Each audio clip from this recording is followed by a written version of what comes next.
media Zoom ya, media Zoom. Ya mungkin ini Zoom-nya yang biasa kan, yang bukan yang berbayar gitu kan ya? Iya Pak, baru create email Ya. baru, mungkin dapat unlimited Pak.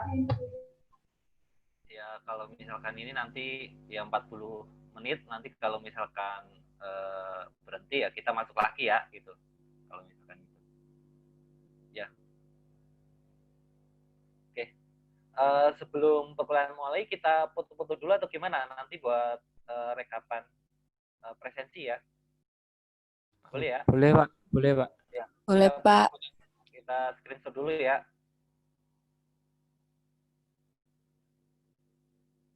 Nah, bisa nampakkan ini apa? Wajahnya, bentar. Oke.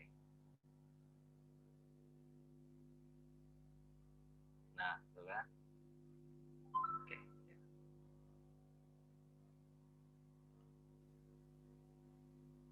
Oke, bentar ya.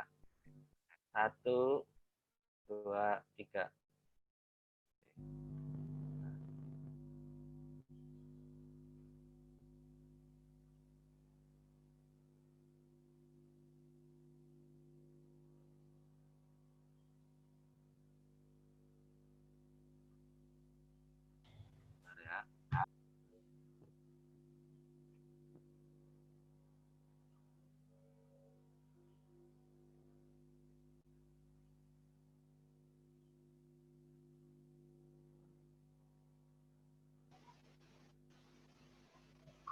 Cukup satu ini aja kan ya? Satu gambar aja kan ya? Ya. Iya Pak. Ya udah. Iya Pak.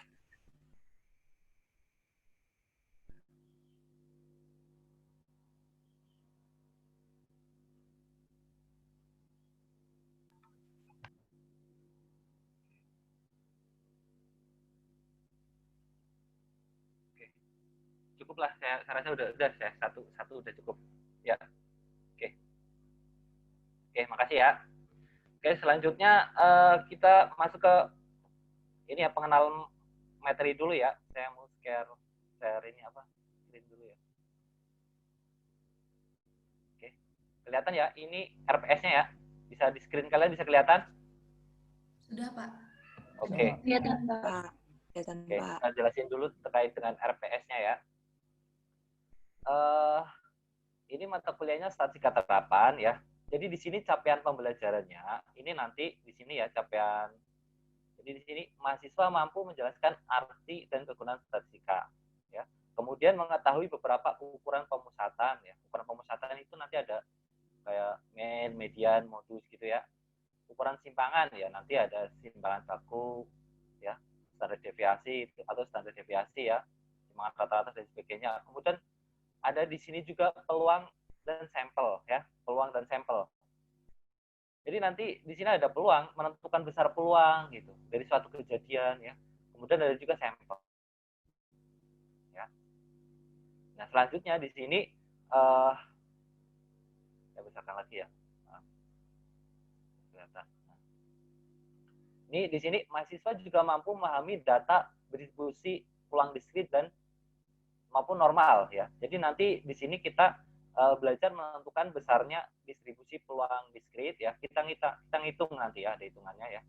Kemudian menghitung distribusi normal ya. Distribusi normal. Nanti ya ini menggunakan tabel statistika ya. Ini ya. Nanti dibahas di pertemuan berikutnya ada ya. Kemudian mahasiswa mampu mengimplementasikan penghitungan sampel ya, pengujian hipotesis, regresi dan korelasi serta normalitas data. Ya.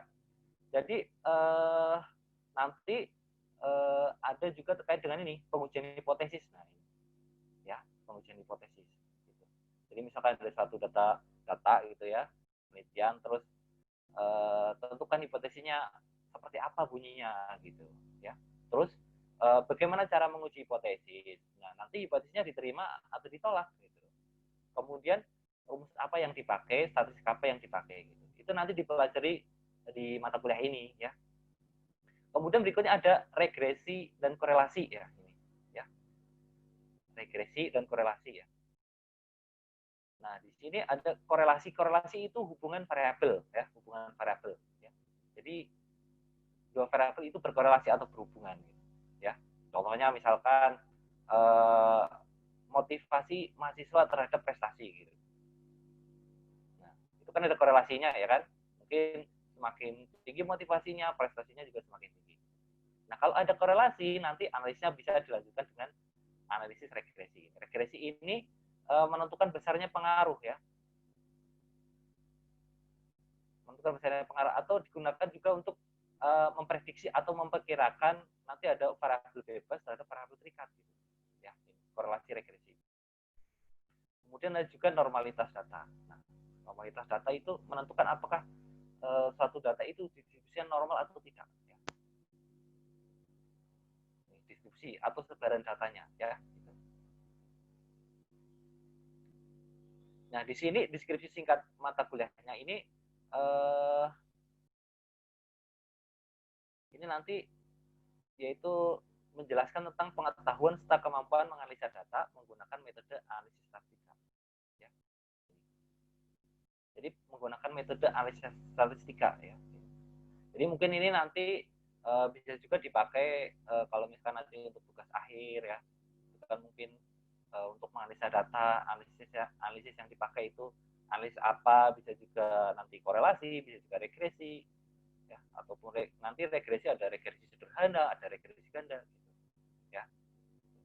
Atau kalau mungkin mahasiswa S1 itu bisa dipakai untuk skripsi ya, analisis datanya. Kalau penelitiannya kuantitatif, kan ada penelitian kualitatif sama kuantitatif ya. Kalau penelitiannya kuantitatif ya, itu nanti analisisnya menggunakan statistika untuk menganalisis datanya gitu. Ya. Gitu. Kemudian buku yang dipakai ya, ini bukunya Mario Estriola ya. Mario Estriola ini ya. Bukunya kemarin udah saya kirim ya, udah dilihat belum? Udah kan ya? Sudah, Pak. Pak. Ya, ya. Itu bukunya bahasa Inggris ya. Saya rasa mungkin ya sama, saya juga masih belajar ya. Misalkan kalau bahasa Inggris ya, saya juga bahasa Inggrisnya juga nggak terlalu bagus-bagus amat lah. Yang penting ngerti itu aja ya. Yang penting ngerti. Ya, nanti kita sama-sama belajar lah. Saya juga masih belajar ya. Nanti kita sharing aja gitu ya. Kalau misalkan ada kesusahan atau kesulitan ya nanti bisa ditanyakan ya.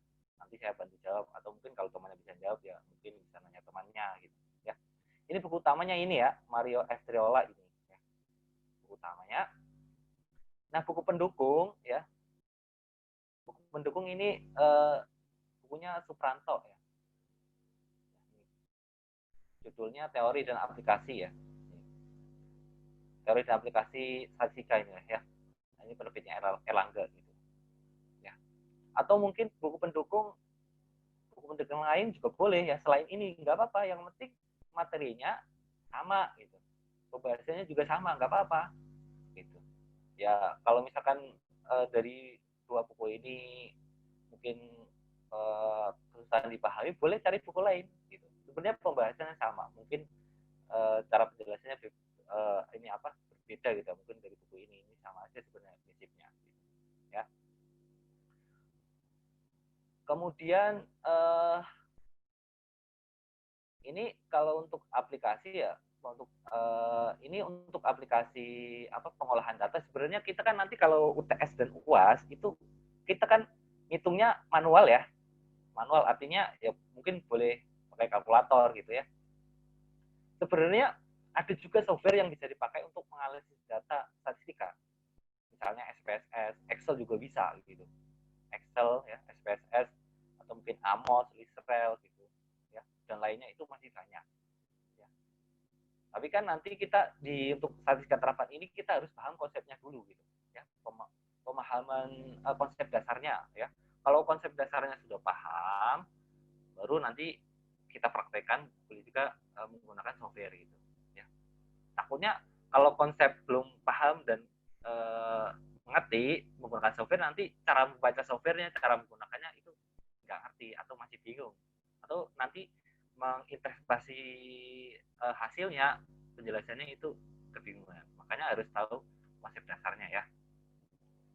Kemudian untuk UTS UAS ya, ini seperti ini ya. Proporsinya ya. UTS itu 35%, UAS juga 35% ya. Ya. UTS 30%, UAS 35% ya. Untuk aktivitas ya. Aktivitas ini 30% ya. Aktivitas yang mungkin dari kehadiran ya. Kehadiran ini porsinya 10%. Sikap dan partisipasi belajar 20%. Ujian harian atau kuis 35%, PR atau tugas ya 35%. Ya. Nah, untuk tugas ya nanti agar mahasiswa ini ya apa? Juga belajar juga nanti tugasnya ini ngeresum ya. Jadi waktunya seminggu gitu ya. Waktunya seminggu. Jadi misalkan hari ini kita perkuliahan ya. Saya beri waktu seminggu nanti dikumpulkan di sebelum pertemuan berikutnya dimulai gitu ya. Misalkan 1 hari sebelum pertemuan dimulai sudah terkumpul, syukur ya sebelumnya gitu. Resumnya dalam kertas saja gitu ya. Saya membuat ringkasan biar mahasiswa belajar ya. Ringkasan ya. Itu pun nanti kepakai waktu kalau misalkan mau belajar itu lebih mudah. Jadi membuat ringkasan ya. Membuat ringkasan ya. Atau istilahnya apalah kayak buat contekan itu loh ya, paling kayak satu lembar aja lah, 1 lembar ya, nanti di scan atau mungkin di foto ya, yang penting jelas gitu ya, nanti dikirim ke saya. Itu sebagai istilahnya tugas harian aja ya. Mohon maaf Pak, izin bertanya. Ya boleh. Itu tugasnya itu resum 1 lembar atau hanya mind map aja Pak? Ya resum dalam 1 lembar aja gitu, resum aja. Oh begitu. Kalau pengumpulannya nanti via GCR atau grup atau gimana Pak?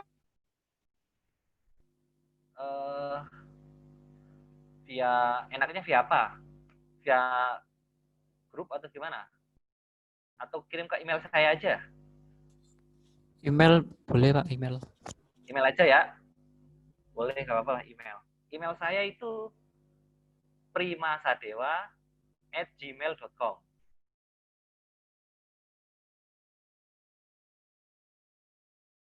Ya, primasadewa@gmail.com ya.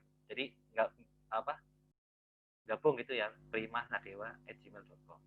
Ya. Berarti untuk tugas pertemuan 1 ini diresum, dikumpulkan maksimal hari Rabu depan ya Pak? Iya, maksimal. Resum ya sambil mahasiswa belajar gitu ya. Oh iya. Jadi membuat ringkasan gitu ya. Ya ringkasannya sesuai ini apa? Kurang lebih ya RPS-nya. Ya. Maaf Pak, halo? Ya. Kita pengen bikin rangkuman ini kan Pak ya? Uh, Atau kayak resume gitu ya. Ini resumenya ini berisi tentang pokok bahasannya ini apa ya? Tentang pokok bahasan yang dibahas di pertemuan perkuliahan gitu. Ya, Oh gitu ya. Dalam 1 lembar aja ya. Oh 1 lembar aja? Iya, ringkas aja gitu. Oh. Ya Oke, Pak. mungkin ya kreativitas mahasiswa lah. Oke Pak. Dalam 1 lembar nggak usah banyak-banyak, ntar takut membebani mahasiswa gitu ya. Ya itu kan paling nggak ya sebagai ini ya apa istilahnya feedback dari mahasiswa gitu. Mahasiswa udah belajar apa gitu. Paling nggak ya sambil nulis udah pernah membaca atau belajar. Ya. Oh kalau gitu boleh lebih dari 1 lembar Pak. Soalnya saya bingung Ya. Pak gimana cara resume 1 lembar gitu Pak. Serius, saya juga kayak ngerasa terbatasi gitu Pak kalau saya resume cuma 1 lembar doang gitu kan 1 lembar 2 halaman saya juga bingung mau nulis apa. Ya, ini terkait dengan materinya, materi yang dibahas di tiap pertemuan gitu. Oh iya Pak. Kalau gitu Jadi boleh nggak? aja ringkas. Gimana? Kalau gitu boleh nggak Pak resumenya itu gak lebih dari selembar Pak. Mungkin ada yang mungkin ada yang mau berapa gitu Pak.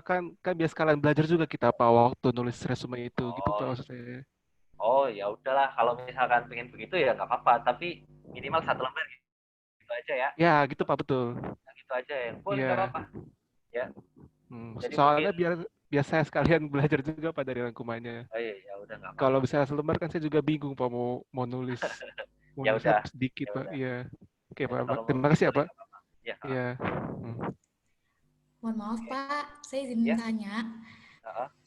untuk pengumpulan tadi tugasnya, Heeh. kalau boleh saran, apa nggak lebih baik di GCR aja ya Pak? Terus kan kalau di GCR bisa ada ditaruh set reminder tuh Pak, takutnya lupa dan sebagainya gitu Pak. GCR gimana Mas? Saya belum paham. Di Google Classroom. Oh, di Google Classroom. Ya boleh nggak apa-apa. Ya, kalau atau mungkin kalau misalkan mau dikirim ke Bapak via email biar nggak jadi spam gitu Pak, mungkin bisa dibuat jadi satu folder semuanya dikumpulkan ke siapa dulu Oh, baru oh ya dikumpulkan udah. ke Mungkin Bapak untuk memudahkan juga sama gitu. ini apa? Pik mata kuliahnya ya, Mbak Rahma juga boleh Oh ya, baik Pak. ya di rekap dulu semuanya, baru nanti share ke saya. Gitu. Ya, terima Gitu kasih aja Pak. lah ya. Ya, Ya, oke. Oke, itu ya. Eh untuk ini nanti UTS sama UAS ya. Kalau di semester kemarin saya ngajar, ya UTS sama UASnya ini ada pilihan ganda sama IC gitu. Ya. Untuk UTS dan UAS untuk mata kuliah statistika terapan ya. Kalau pilihan ganda kurang lebih kalau di semester tahun kemarin itu pilihan gandanya kalau UTS itu 20 ya, kalau UAS itu 30. Tapi ya nggak tahu nanti tergantung koordinator ya menentukan soal yang dikeluarkan untuk UTS dan UAS ya. Tapi yang jelas untuk UTS dan UAS itu ada pilihan ganda sama IC ya. Kalau IC mungkin 5 soal atau 6 soal ya, kurang lebih seperti itu. Itu untuk UTS dan UAS ya. Ya, nah untuk materi ya sesuai dengan yang di UTS dan UAS kan itu sesuai dengan RPS ya. Ya, nggak nyimpang dari RPS ya, sesuai RPS. Ya, nanti yang menentukan koordinator mata kuliahnya. Gitu. Mungkin saya sebagai dosen, saya hanya nyumbang istilahnya sumbangan soal gitu, ya, sumbangan soal. Nanti soal yang saya sumbang mau dipakai atau enggak ya tergantung dari koordinatornya, gitu, ya. Itu untuk UTS dan UAS ya. Oke, ada pertanyaan mungkin? Ya, ini tentang gambaran singkat mata kuliahnya ya. Ini seperti ini ya.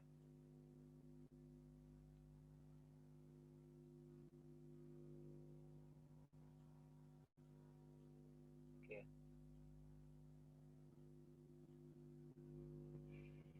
Oke, masih lancar ya jaringannya ya. Takutnya saya jaringannya nggak lancar ya. Saya pakai tetheringan HP ya. Soalnya di rumah Lancar, saya Pak, lancar. lancar ya. Soalnya di rumah saya mau pasang wifi tapi belum sampai gitu. Istilahnya pengembangnya kayak Plus Media sama IndiHome belum sampai. Jadi saya sebenarnya pengen pasang wifi gitu, tapi belum sampai ya. Mudah-mudahan dengan web tetheringan handphone mungkin ya lancar lah, mudah-mudahan lah. Oke. Kalau nggak ada saya masuk ke ini ya, materi pertemuan pertama ya. baik Pak. Materi pertemuan pertama itu tentang ini ya, apa? Pengenalan statistika ya, pengenalan statistika. Istilahnya kita kenalan dulu dengan statistika ya, statistika.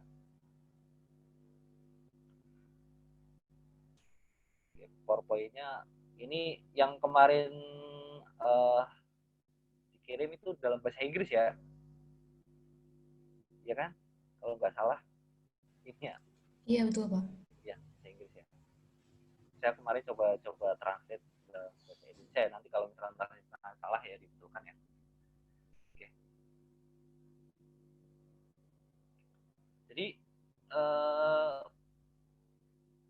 ini pengantar statistika yang ada dalam bukunya Mario Estriola ya. Ini misalkan untuk bab 1 ya, pengantar statistika. Itu berisi tentang review, berpikir statistik, jenis data, ya, berpikir kritis, pengumpulan data sampel gitu ya. Nah, statistika ya.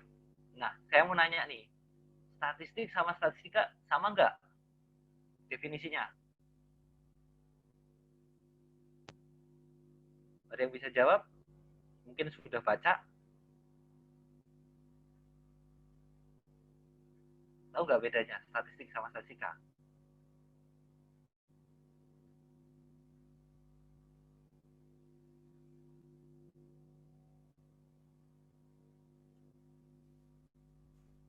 Izin menjawab, Pak. Ya, boleh, silakan. Mungkin kalau statistik itu angka, bilangan, atau datanya, Pak. Kalau statistika itu ilmunya, ilmu Ya. matematikanya. Ya, ya juga masuk lah. Oke. Terus ada yang lain mungkin?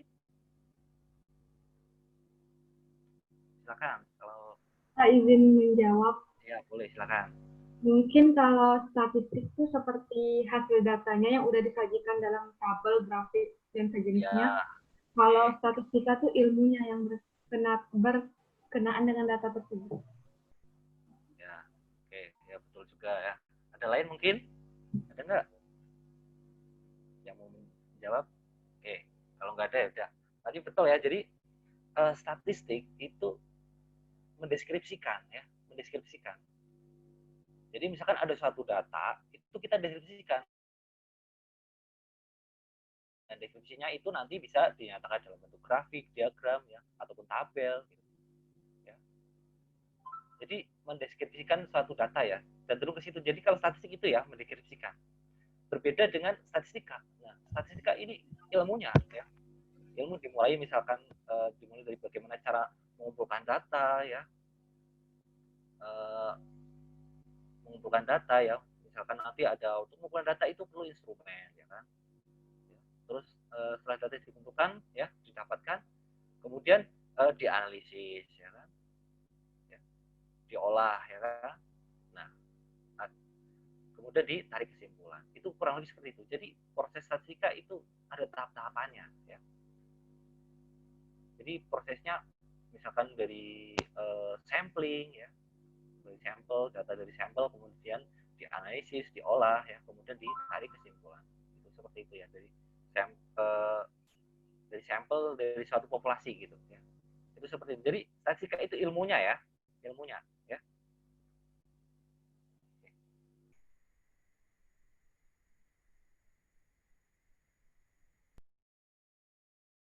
Jadi di sini ya previewnya ini kita mendapat survei dan alat pengumpulan data lainnya mengumpulkan data sebagian kecil dari kelompok yang lebih besar sehingga kita dapat mempelajari sesuatu tentang kelompok yang lebih besar. Jadi maaf Pak, screen Bapak masih RPS Pak. oh iya, sorry. Bentar. Bentar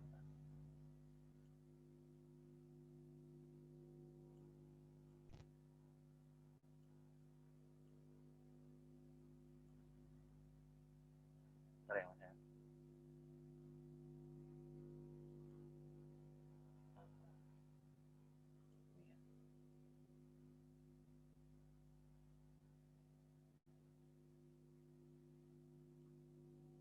Oke, udah ya. Maaf. Saya lupa. Udah ada kelihatan ya? Sudah, Pak. Sudah Pak. Oke, maaf ya. Saya juga lupa. Oke. Jadi statistika itu tadi ya. Jadi ilmunya ya, ilmunya. Jadi cakupannya lebih luas statistika. Gitu. Nah, kalau misalkan dalam penelitian semuanya dipakai walaupun itu statistik dan statistika ya.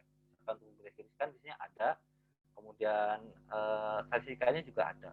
Karena di dalam statistika itu ada pengujian hipotesis gitu. Ya. Pengujian hipotesis.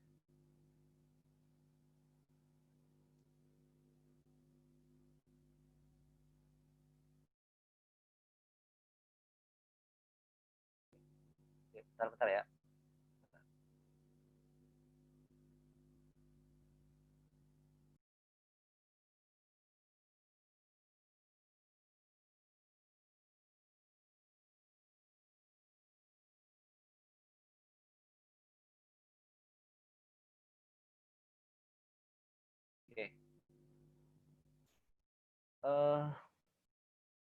Nah, di sini ada namanya nih mengumpulkan ya, ini yang berwarna merah ya, mengumpulkan data sebagian kecil dari sekelompok yang lebih besar. Jadi ini dalam penelitian ya, itu dalam pengumpulan datanya itu menggunakan data sampel gitu ya, data sampel.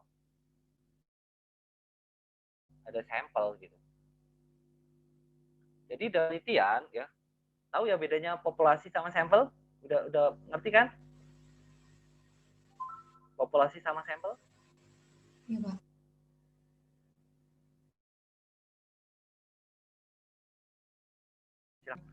Objek yang akan diteliti ya, keseluruhan ya, keseluruhan. Misalkan populasinya misalkan mahasiswa PKN STAN, berarti ya semua mahasiswa PKN STAN. Kalau sampel itu bagian dari populasi, jadi bagian, namanya juga bagian, berarti kecil ya, tidak besar gitu. Jadi sebagian ya. Jadi mengumpulkan data sebagian ya, dalam kurung sampel gitu, dari kelompok yang lebih besar atau populasi gitu. Jadi dalam penelitian ya, kita cukup menggunakan sampel gitu. Jadi nggak semuanya diambil datanya, cukup menggunakan sampel saja, sudah cukup. Yang penting dalam mendapatkan sampel itu, sampelnya harus representatif ya. Representatif itu apa? Representatif itu artinya sampel yang diambil itu mewakili karakteristik yang ada dalam populasi. Jadi ciri-ciri dari populasi itu sudah terwakili oleh sampel, sudah ada dalam sampel. Ya, misalkan seorang ibu memasak di dapur ya kan, masak, mencicipi masakannya itu cukup menggunakan sampel. Enggak semuanya dicicipi habis gitu. Cukup menggunakan sampel sudah mewakili gitu. Jadi sudah mewakili rasa masakannya. Gitu. Enggak perlu semuanya dicicipi habis nanti. Ya. Sama seperti misalkan seorang dokter mau mengetahui golongan darah seseorang, ya kan cukup diambil satu tetes darahnya saja ya, misalkan dari tangan ditusuk gitu ya, keluar satu tetes gitu, nanti dicek di lab gitu, ya mungkin golongan darahnya apa gitu, hasilnya nanti bisa kelihatan. Jadi cukup menggunakan sampel sedikit saja udah cukup gitu, karena dengan sampel itu sudah mewakili populasi. Jadi nggak mungkin kan mengambil darah ya, semuanya diambil, ya mati nanti orangnya gitu ya. Cukup dengan menggunakan sampel. Dengan sampel sudah representatif gitu. Artinya mewakili karakteristik yang ada dalam populasi. Ya, itu pentingnya sampel ya.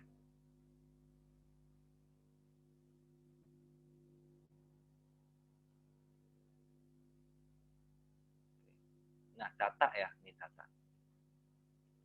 Data itu definisinya yaitu kumpulan pengamatan ya, kumpulan pengamatan. Ya, kumpulan pengamatan. Mungkin bisa juga hasil pengukuran, jenis kelamin, tanggapan survei, ya. Itu data. Ya. Data.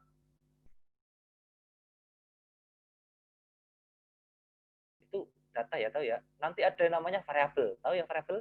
Udah pernah dengar belum? Udah pernah baca? Kenapa? Variabel. Variabel itu berisi data ya. Tapi kalau variabel datanya itu beragam atau bervariasi. Itu bisa disebut dengan variabel ya. Kalau variabel datanya sama, itu namanya bukan variabel karena semuanya sama, itu bukan variabel. Jadi variabel itu merupakan kumpulan data yang isinya itu beragam. Contohnya misalkan variabel gini, contohnya misalkan variabel prestasi mahasiswa ya, prestasi mahasiswa. Mungkin saya lihat dari IPK-nya, ya. Mungkin mahasiswa D3 akuntansi itu IPK-nya kan bermacam-macam, beragam. Mungkin ada yang IPK-nya 3, mungkin ada yang 3,5, ada yang 4 gitu. Nah, itu kan beragam datanya ya. Itu namanya variabel. Jadi variabelnya apa? Ya tadi prestasi mahasiswa gitu ya. Itu contoh variabel. Ada juga mungkin contoh lain, misalkan motivasi mahasiswa, ya. Motivasi mahasiswa itu juga disebut variabel. Mengapa? Karena motivasi mahasiswa kan beragam. Ada yang motivasinya tinggi, ada yang rendah, ada yang sedang. Itu namanya variabel ya. Nah, di sini kita bahas tentang data ya. Data itu kumpulan pengamatan ya. Hasil dari pengamatan dari apa? Dari variabel gitu ya. Variabel apa yang diteliti gitu. Misalkan tanggapan survei ya.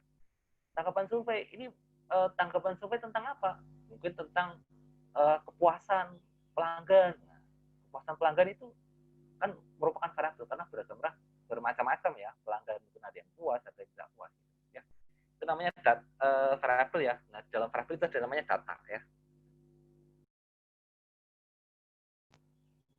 Oke, ini tadi ya definisi dari statistika ya. Jadi statistika itu ilmu studi perencanaan eksperimen mendapatkan data ya. Ini kemudian mengatur ya, merangkum, mempresentasikan, menganalisis, menafsirkan dan menarik kesimpulan berdasarkan data. Ya, oke. Itu definisi dari statistika. Kalau statistik itu mendeskripsikan. Nah, kalau statistika ini cakupannya lebih luas ya, karena ini berisi tentang ilmu. Ya. Nah, di dalam sini nanti ada pengujian hipotesis ya. Ada metode penelitian yang dipakai apa, statistik apa yang dipakai gitu ya. Ini statistika. Ya. Nah, ini populasi ya. Tadi saya udah jelaskan, yaitu populasi merupakan kumpulan lengkap semua individu ya. Populasi itu bisa juga semua data ya, bisa berupa skor ya orang atau hasil pengukuran dan sebagainya ya, untuk dipelajari. Nah, ini pengumpulannya lengkap dalam artian mencakup semua individu yang akan diteliti. Ya. Ini populasi. Populasi jadi keseluruhan objek ya, keseluruhan objek yang akan diteliti. Gitu. Populasi keseluruhan, ya itu populasi. Oke, berikutnya sensus vs sampel. Nah, bedanya apa? Kita dengar kan ya, ada sensus penduduk, ada sensus ekonomi, sensus lainnya gitu. Kalau sensus itu kumpulan dari setiap anggota suatu populasi. Gitu. Itu sensus. Sensus yaitu semua data ya atau semua dari setiap anggota populasi itu didata, diambil datanya gitu. Ya, diambil datanya. Semuanya diambil gitu. Kayak sensus ekonomi ya semua didata. Atau sensus penduduk ya, penduduknya mungkin sensus penduduk Indonesia misalkan tahun 2020 ya, pada tahun 2020 semuanya didata penduduknya. Ya. Dicatat gitu. Ya, itu tuh sensus. Nah, kemudian ada namanya sampel. Sampel itu bagian ya, namanya juga bagian ya. Bagian kumpulan anggota dipilih dari satu populasi. Nah, ini namanya sampel. Jadi hanya sebagian. Ya. Jadi sampel ini mewakili populasi gitu ya. Nah, untuk mendapatkan sampel ini nanti ada teknik-tekniknya ya, macam-macam. Ada teknik sampling namanya ya, teknik sampling. Teknik sampling ini bermacam-macam nanti. Secara garis besar ini nanti cara menentukan sampel itu ada dua macam, yaitu probability sampling dan non probability sampling ya. Ya nanti kita bahas ya. Oke. Jadi di sini kayak konsepnya ya, atau konsep kuncinya yaitu data sampel harus dikumpulkan dengan cara yang tepat ya. Seperti melalui proses seleksi acak. Seleksi acak itu maksudnya random ya, random. Jadi yang baik dalam penelitian itu memang random ya, ngambil sampelnya itu random, acak ya. Misalkan kayak ibu-ibu arisan gitu kan, mau menentukan siapa yang dapat gitu kan, itu kan diacak ya, dikocok gitu. Yang keluar ya itu yang mendapatkan arisan. Biasanya untuk yang teknik pengambilan sampel yang secara acak atau random, ini lebih representatif ya. Oke. Di sini kemudian jika data sampel tidak dikumpulkan dengan cara tepat, data mungkin sangat tidak berguna sehingga statistiknya tidak tepat. Nah, maka ini pentingnya sampel ya, pentingnya sampel. Kalau teknik samplingnya tidak tepat ya, atau mungkin kurang sesuai, atau mungkin salah gitulah istilahnya ya, sampelnya salah. Nah, kalau dalam penelitian kan yang diambil kan data dari sampel. Kalau sampelnya tidak tepat ya atau kurang sesuai, nah data yang dianalisis, diolah itu juga hasilnya mungkin bisa bias ya, tahu ya bias ya, bias gitu. Hasilnya bias, jadi diragukan lah. Ya. Sehingga data mungkin sangat tidak berguna sehingga statistiknya tidak tepat. Nah, ini yang menyebabkan hasilnya itu tidak tepat. Gitu. Ya. Untuk itu perlu pemilihan teknik sampling yang tepat ya. Teknik sampling. Cara mengambil sampel yang tepat itu sangat penting. Ya. Nah, kalau dalam pengambilan sampel sebenarnya semakin banyak sampel itu malah semakin bagus ya. Kenapa? Karena semakin banyak sampel itu semakin mewakili karakteristik populasi. Ya. Semakin banyak sampel semakin mewakili karakteristik populasi. Gitu. Makanya kalau dalam penelitian misalkan data yang badannya tidak normal, ya udah mungkin coba tambah sampelnya lagi gitu. Jadi semakin banyak sampel itu semakin bagus, semakin baik karena semakin mewakili karakteristik populasi, ya. Oke. Berikutnya ini pemikiran statistik ya.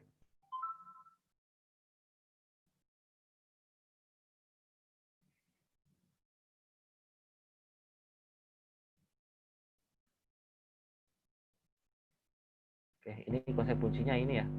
Bagian ini memperkenalkan prinsip dasar pemikiran statistik yang digunakan di sepanjang buku ini ya. Kita melakukan analisis statistika terhadap data yang telah kita kumpulkan, menganalisis statistika yang dilakukan oleh orang lain. Kita seharusnya tidak mengandalkan penerimaan penghitungan matematis ya. Kita harus mempertimbangkan faktor-faktor ini ya. Ini ya. Jadi kita perlu pertimbangkan ini ya. Hal-hal yang perlu dipertimbangkan dalam penelitian diantaranya ini ya. Konsep data ya. Datanya seperti apa sih ya, yang mau diambil ya, dari variabel apa datanya gitu. Kemudian sumbernya ya, sumbernya didapatkan dari mana. Nah, sumber data ini nanti kalau dibagi lagi itu ada sumber dari data primer dan ada sumber data sekunder ya. Bedanya apa data primer dan data sekunder? Nah, kalau untuk data primer itu datanya kita dapat secara langsung ke lapangan. Jadi kita terjun ke lapangan untuk mendapatkan data secara langsung. Mungkin bisa juga kita ke lapangan ya menyebar kuesioner atau angket. Nah, itu datanya data primer. Ya. Atau mungkin kita ke lapangan mewawancarai responden gitu. Itu kan kita dapatkan secara langsung ya dari sumbernya gitu. Ya. Itu data primer. Kalau data sekunder itu data yang sudah ada ya. Nah, kita tinggal mengambil saja. Contohnya misalkan data mungkin pertumbuhan ekonomi ya, atau data tentang jumlah penduduk itu ya di satu daerah atau wilayah. Nah, kita cukup mengambil data ya dari BPS ya, Badan Pusat Statistik. Nah, biasanya di situ sudah ada rekapan datanya. Itu data sekunder. Jadi data yang sudah ada, kita tinggal ngambil. Atau mungkin data laporan keuangan perusahaan, ya.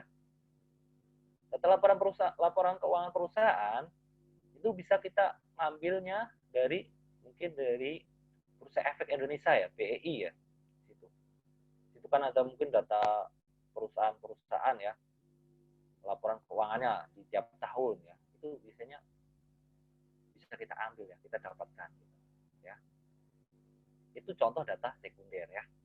Itu juga penting ya. Kita juga perlu memperhatikan konteks data, ya sumber data. Ya konteks data ini nanti jenis datanya data apa itu nanti dibahas lagi itu ya. Kemudian metode pengambilan sampel. Nah ini teknik sampling, ini juga penting ya. Karena ini sangat menentukan data yang akan dianalisis. Nah, untuk untuk itu teknik sampling ini harus tepat ya pemilihannya. Ya. Tinggal dipilih ya. Teknik samplingnya macam-macam ya. Jadi nanti dipilih teknik sampling mana yang tepat untuk penelitian yang akan dilaksanakan. Oke. Nah dari sampel kan, data sampel ya kan dianalisis, ya kan, dianalisisnya menggunakan statistika, gitu. Kemudian dianalisis menggunakan statistika ya, kemudian ditarik kesimpulan dari hasil analisis. Nah di sini ada kesimpulannya. Kita tentukan kesimpulannya apa. Nah kesimpulannya ini ya, karena kita menggunakan sampel ya, nah hasil dari penelitian ini ya, kesimpulannya itu berlaku untuk semua yang ada dalam populasi gitu. Ya, semua yang ada dalam populasi. Hasil penelitiannya, kesimpulannya berlaku untuk semua yang ada dalam populasi ya. Itu namanya, kalau dalam statistik namanya generalisasi, general, atau berlaku untuk umum ya. Hasil penelitiannya ya dari sampel itu dari kesimpulan, nah kesimpulannya itu berlaku untuk semua yang ada dalam populasi. Itu namanya generalisasi. Ya. Oke, itu generalisasi. Kemudian ada implikasi praktis ya. Implikasi praktis kalau misalkan dalam penelitian sudah didapatkan, sudah sampai ke kesimpulan, hasil gitu ya, sudah sampai kesimpulan. Nah, ada implikasi praktis ya. Implikasi praktis ini manfaat penelitiannya ini buat apa? Ada tindak lanjutnya gitu. Mungkin untuk menentukan kebijakan selanjutnya apa yang harus dilakukan setelah hasil penelitian seperti ini loh gitu. Apa yang harus dilakukan atau tindakan apa yang harus dilakukan ya. Ini nanti berkaitan dengan pengambilan keputusan. Kalau dilanjutkan ya. Makanya seperti teknologi itu kan berkembang terus karena dilakukan penelitian terus ya. Dari penelitian ini hasilnya apa? Terus diperbaiki ya, diteliti lagi ya kan, dikembangkan lagi dan seterusnya. Makanya dunia teknologi itu berkembang sangat pesat gitu. Ya. Itu karena adanya penelitian. Ya. Pengembangan seperti itu ya. Itu konsep utama dalam ini ya. Konsep utamanya ya dalam statistika.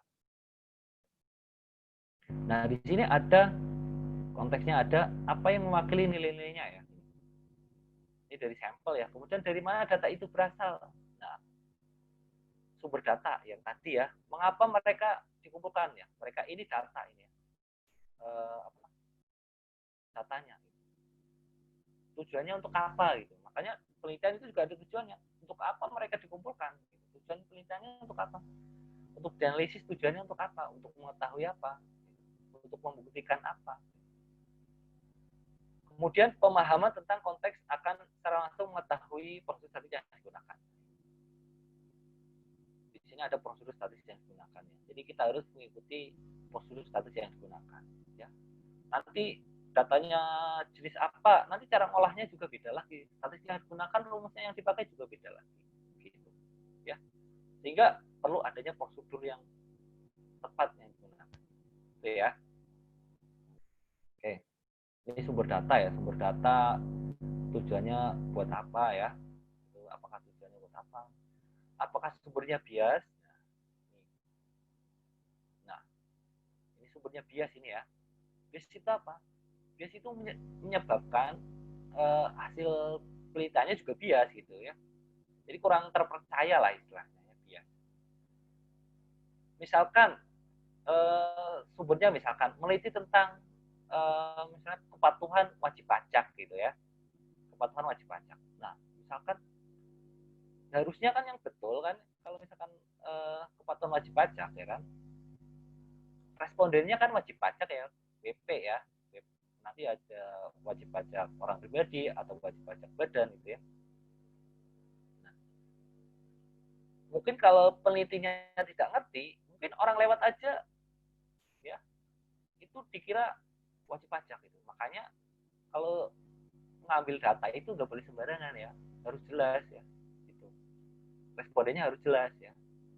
Kalau orang lewat ya kan disuruh ngisi angket atau apa, dia nggak ngerti sama sekali tentang pajak, nggak ngerti tentang kepatuhan pajak, disuruh ngisi gitu ya. Misalkan ngisi angket gitu, yang isinya asal-asalan gitu kan biasanya, orang nggak ngerti, sehingga hasilnya nanti bisa bias gitu, tidak sesuai dengan apa yang ada di lapangan gitu. Itu ya harus di-cross-check juga ya, harus jelas gitu, respondennya harus jelas gitu ya. Kemudian apakah ada insentif untuk mendistorsi atau memutar hasil untuk mendukung beberapa posisi keinginan diri sendiri ya. Ini maksudnya kalau dalam penelitian kita itu sebaiknya itu jangan mendistorsi ya atau memutar hasil ini ya untuk mendukung posisi keinginan sendiri. Saya pengen hasilnya seperti inilah gitu, saya nggak mau hasilnya seperti itu gitu. Jadi peneliti itu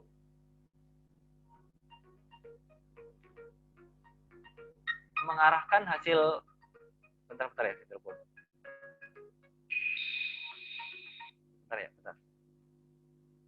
Masih kuliah. Udah. Bentar ya.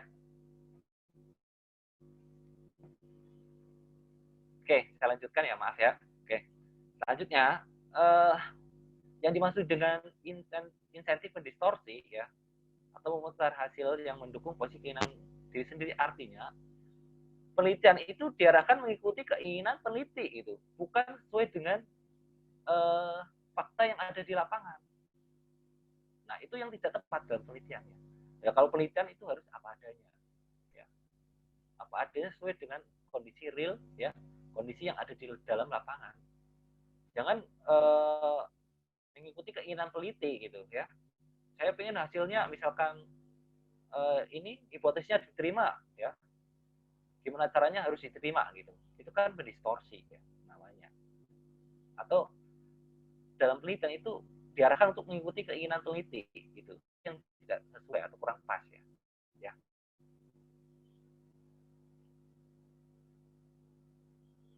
Nih, apakah untuk mendapatkan sesuatu atau kehilangan dengan mendistorsi hasil?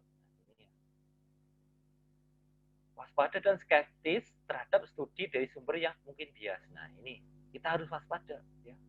Waspada. Mungkin sumbernya bisa juga bias ya. Itu kalau kita kurang waspada gitu ya. Makanya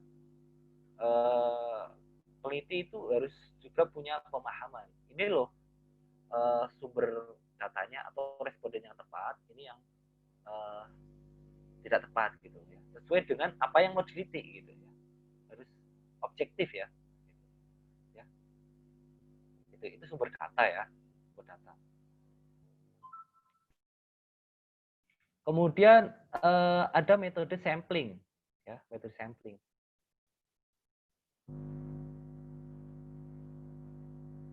Nah, ini metode sampling, apakah metode yang dipilih sangat mempengaruhi validitas kesimpulan? Kemudian sampel sukarela ya, atau dipilih sendiri seringkali memiliki bias ya. Sampel sukarela ini bisa juga mengakibatkan bias ya, karena mungkin mengikuti keinginan peneliti ya, atau dipilih sendiri oleh peneliti gitu ya, tidak diambil secara acak gitu. Nah, hasil ini mungkin hasilnya belum tentu valid gitu ya. Ini ya valid itu tahu ya, valid ya, definisi valid ya, nanti kalau dipelajari itu valid artinya mampu istilahnya ukur apa yang seharusnya ukur gitu. Itu valid namanya. Atau mungkin di sini metode lain lebih mungkin menghasilkan hasil yang lebih baik. Nah, untuk itu kita perlu pilih metode yang untuk penelitian yang akan dilaksanakan. Makanya pemilihan metode ya itu perlu ya, karena dalam penelitian statistik itu harus jelas ya metode yang dipakai apa. Misalkan judul penelitiannya apa, metode yang tepat dipakai itu apa, teknik sampling yang tepat dipakai apa, seperti itu ya. Itu harus jelas ya. Jadi konsep dalam penelitiannya ya, prosedurnya itu harus jelas. Itu dalam penelitian statistik ya, khususnya penelitian kualitatif itu seperti itu. Beda lagi dengan penelitian kualitatif. Kalau kualitatif nanti bisa berkembang sendiri ya. Nanti mungkin bisa berubah lagi gitu ya.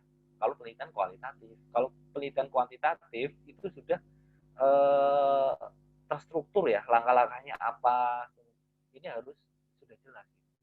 Proposalnya itu dalam penelitian kuantitatif itu harus sudah jelas ya. Jadi di situ berbeda dengan penelitian kualitatif.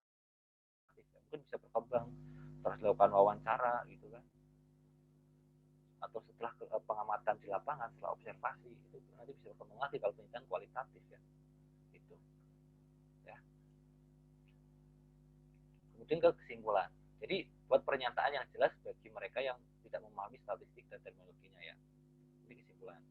Kemudian hindari membuat pernyataan yang tidak diberdasarkan oleh analisis statistik.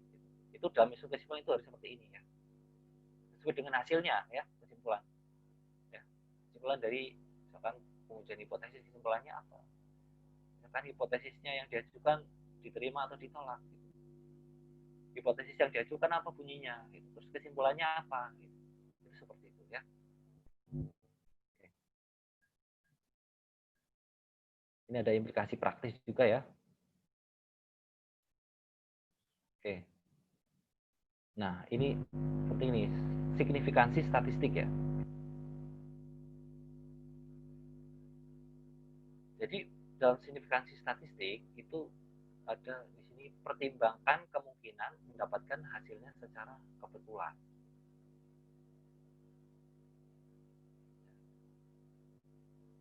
Mendapatkan secara proses yang benar atau secara kebetulan. Ya.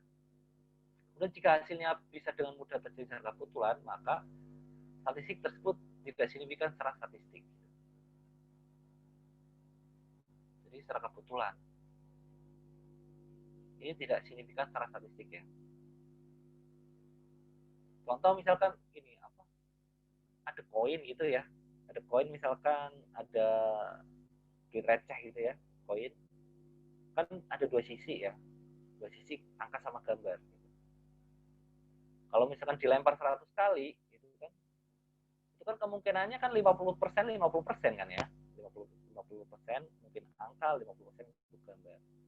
Kalau secara kebetulan misalkan bisa juga 90% yang keluar itu angka, 10%-nya gambar. Nah, itu kan kurang ini apa? Kurang terpercaya lah gitu. Ya bisa juga mungkin secara kebetulan gitu, tapi mungkin tidak signifikan gitu, ya. Contohnya kayak gitulah ya. Nah, ini nanti signifikan itu nanti ada di dalam pengujian hipotesis ya ini nanti ya pembahasannya. Oke, berikutnya lah. Ini jenis data ya, berikutnya ya. Ini jenis data, berikutnya jenis data. Data itu bermacam-macam jenisnya. Nah, jadi nanti dicek jenis data yang digunakan dalam penelitian ya, yang dianalisis itu apa jenisnya. Ya. Jadi konsep pertama ini subjek statistika sebagian besar menggunakan data sampel ya, untuk membuat kesimpulan. Ini atau nanti digeneralisasikan. Jadi dari sampel berlaku untuk semua yang ada dalam populasi. Kesimpulannya itu namanya generalisasi. Nah, ini sangat penting untuk mengetahui dan memahami definisi yang mengikutinya. Nah, ada yang namanya parameter. Parameter ya. Parameter itu apa sih? Gitu kan? Mungkin masih asing atau apa gitu. Jadi parameter itu sebuah pengukuran numerik yang menggambarkan beberapa karakteristik suatu populasi.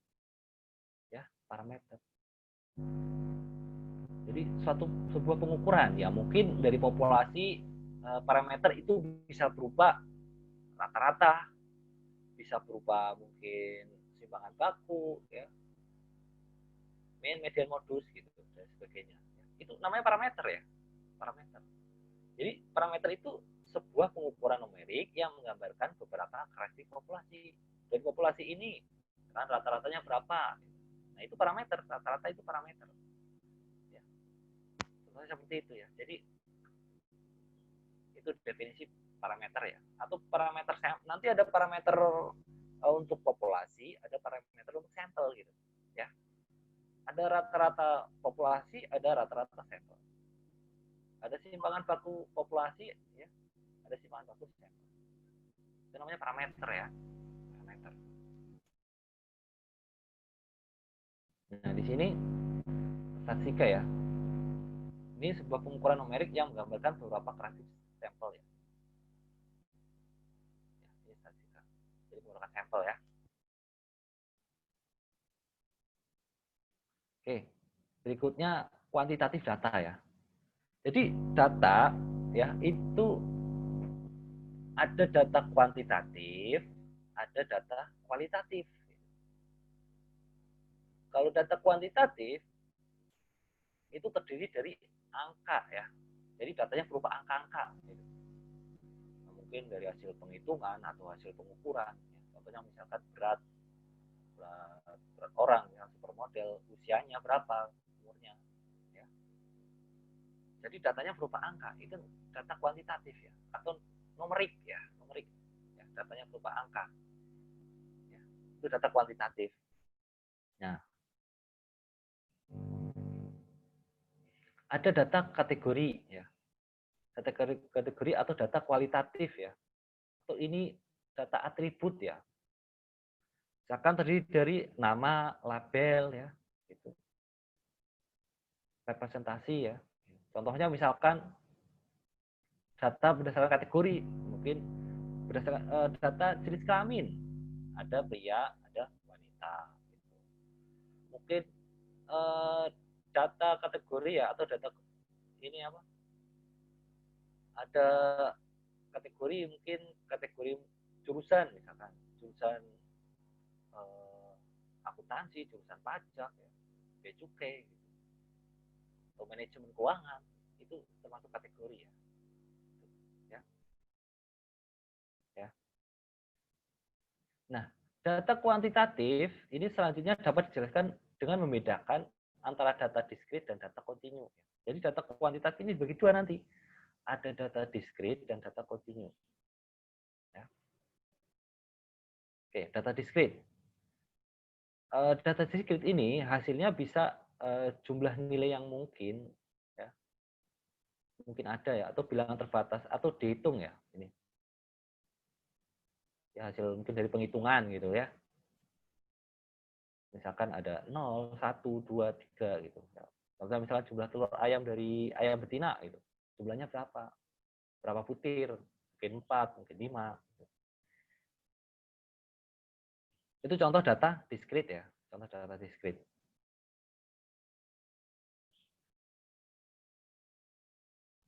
Kemudian data kontinu ya. Data kontinu ya. Numerik ya. Nah, data kontinu ini hasil dari banyaknya kemungkinan nilai yang tak terbatas, yang sesuai dengan beberapa skala kontinu yang mencakup berbagai nilai tanpa kesenjangan, potongan, atau lompatan. Ya. Contohnya misalkan jumlah susu yang diproduksi sapi, misalnya berapa galon per hari gitu. Ya. Itu contoh data kontinu. Ya. Jadi ada data diskrit dan data kontinu ya. Nanti ini dipecah lagi, ya. Dipecah lagi menjadi 4 bagian ya. Nih. Jadi level measurement atau tingkat pengukuran ya. Jadi nanti diklasifikasikan menjadi 4 level, ya, 4 level pengukuran. Kalau secara garis besar itu tadi diskrit dan kontinu ya. Nah, nanti kalau dipecah lagi, ya, dibagi-bagi lagi, itu ada tingkat nominal ya, atau nominal ya. Ini data nominal masuk data kategori, ini pecahan dari kategori ya. Jadi nominal, ini tingkat pengukuran nominal, ini dicirikan oleh data yang terdiri dari nama, label, atau kategori saja. Dan datanya tidak dapat diatur dengan skema yang diminta, seperti rendah ke tinggi, atau besar ke kecil, ya, dan lain sebagainya. Jadi tidak ada tingkatan di sini. Jadi berdasarkan kategori, gitu. Misalkan partai politik, gitu, ya, itu kan kategori, kan partai politik mungkin demokratis, ya, politik partai ini ya, apa? Ada demokratis, ada republik, ada independen, dan sebagainya. Ya, sama seperti tadi kayak jurusan, gitu. Jurusan ada jurusan akuntansi, gitu. Ada jurusan pajak, ada jurusan mungkin bea cukai, ada manajemen keuangan dan sebagainya. Itu termasuk data nominal, ya, data nominal. Semuanya kategorinya itu posisinya sama ya, tidak bertingkat ya. Tidak bertingkat artinya tidak berjenjang ya. Semuanya sama, kedudukannya sama gitu. Itu data nominal ya. Kategorinya sama ya. Berikutnya ordinal. Nah, ini ordinal. Kalau ordinal itu data nominal, tapi dia bertingkat gitu. Ya, istilahnya data itu dibagi dalam beberapa kategori ya. Nah, masing-masing kategori itu memiliki tingkatan-tingkatan. Gitu. Itu data ordinal. Contoh misalkan nilai kuliah ya, mungkin nilai kuliah kan ada nilai A, B, C, D, gitu. E gitu ya, bukan F nggak ada ya, E gitu ya. Nah itu data ordinal. Karena nilai A itu kan berbeda tingkatannya ya dengan nilai B. Nilai A lebih tinggi dibanding nilai B. Nilai C lebih rendah dibanding nilai B. Itu kayak gitu ya. Itu tingkat pengukuran ordinal ya. Jadi bertingkat. Atau mungkin misalkan contoh yang lain.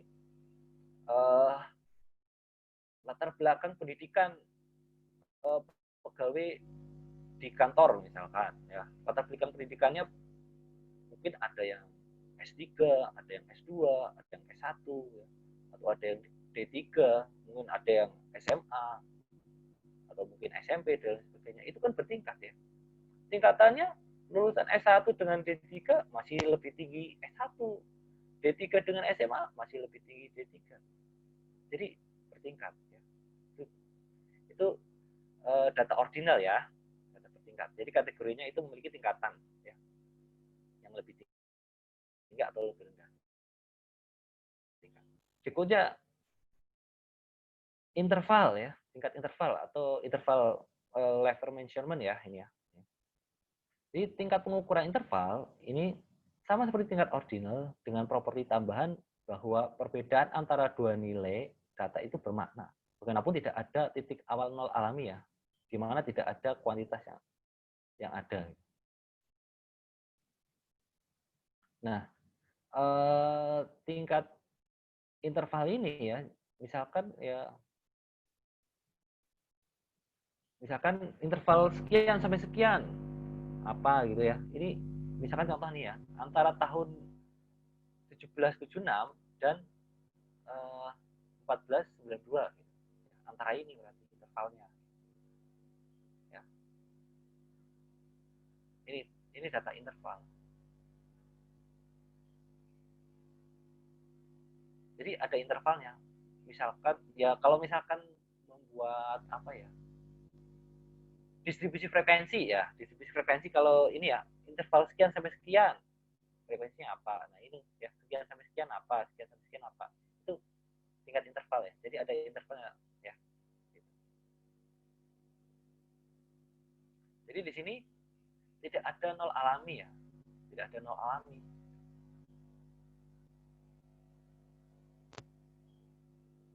Tidak ada nilai nol di sini gitu. Ya, tidak ada nilai nol. Berbeda lagi dengan berikutnya ini. Rasio ya, tingkat rasio. Rasio level measurement ini ya. Tingkat interval dengan properti tambahan yang juga ada titik nol alami, di mana nol menunjukkan bahwa tidak ada kuantitas yang ada. Ya. Untuk nilai pada tingkat ini perbedaan dan rasionya sangat berarti. Contoh misalkan buku teks perguruan tinggi, ya harganya $0. Jadi $0 kan tidak ada biaya, alias gratis gitu. Dan juga mungkin biaya bukunya $100, ya dan sebagainya. Ya. Atau suhu ruangan 0 derajat, nah, itu ada maknanya itu. Jadi dari sini rasio, ya. Jadi itu contoh data rasio ya. Data rasio, tapi pengukuran dari rasio ya, measurement. Nah ini ringkasnya seperti inilah untuk tingkat pengukuran ya. Jadi ada data nominal, ordinal, interval, rasio ya. Ya, nominal, ordinal, interval, rasio ya. Jadi nanti data yang kita analisis ini termasuk masuk yang mana gitu. Ya. Sesuaikan dengan definisinya. apakah mungkin data nominal atau marginal atau interval atau rasio, ya. Itu macam-macam tingkatan pengukuran ya, atau skala ya, skala dalam skala data ya ini, gitu. Dan nanti kalau kalian baca-baca buku ada mungkin yang jelaskan ini ya.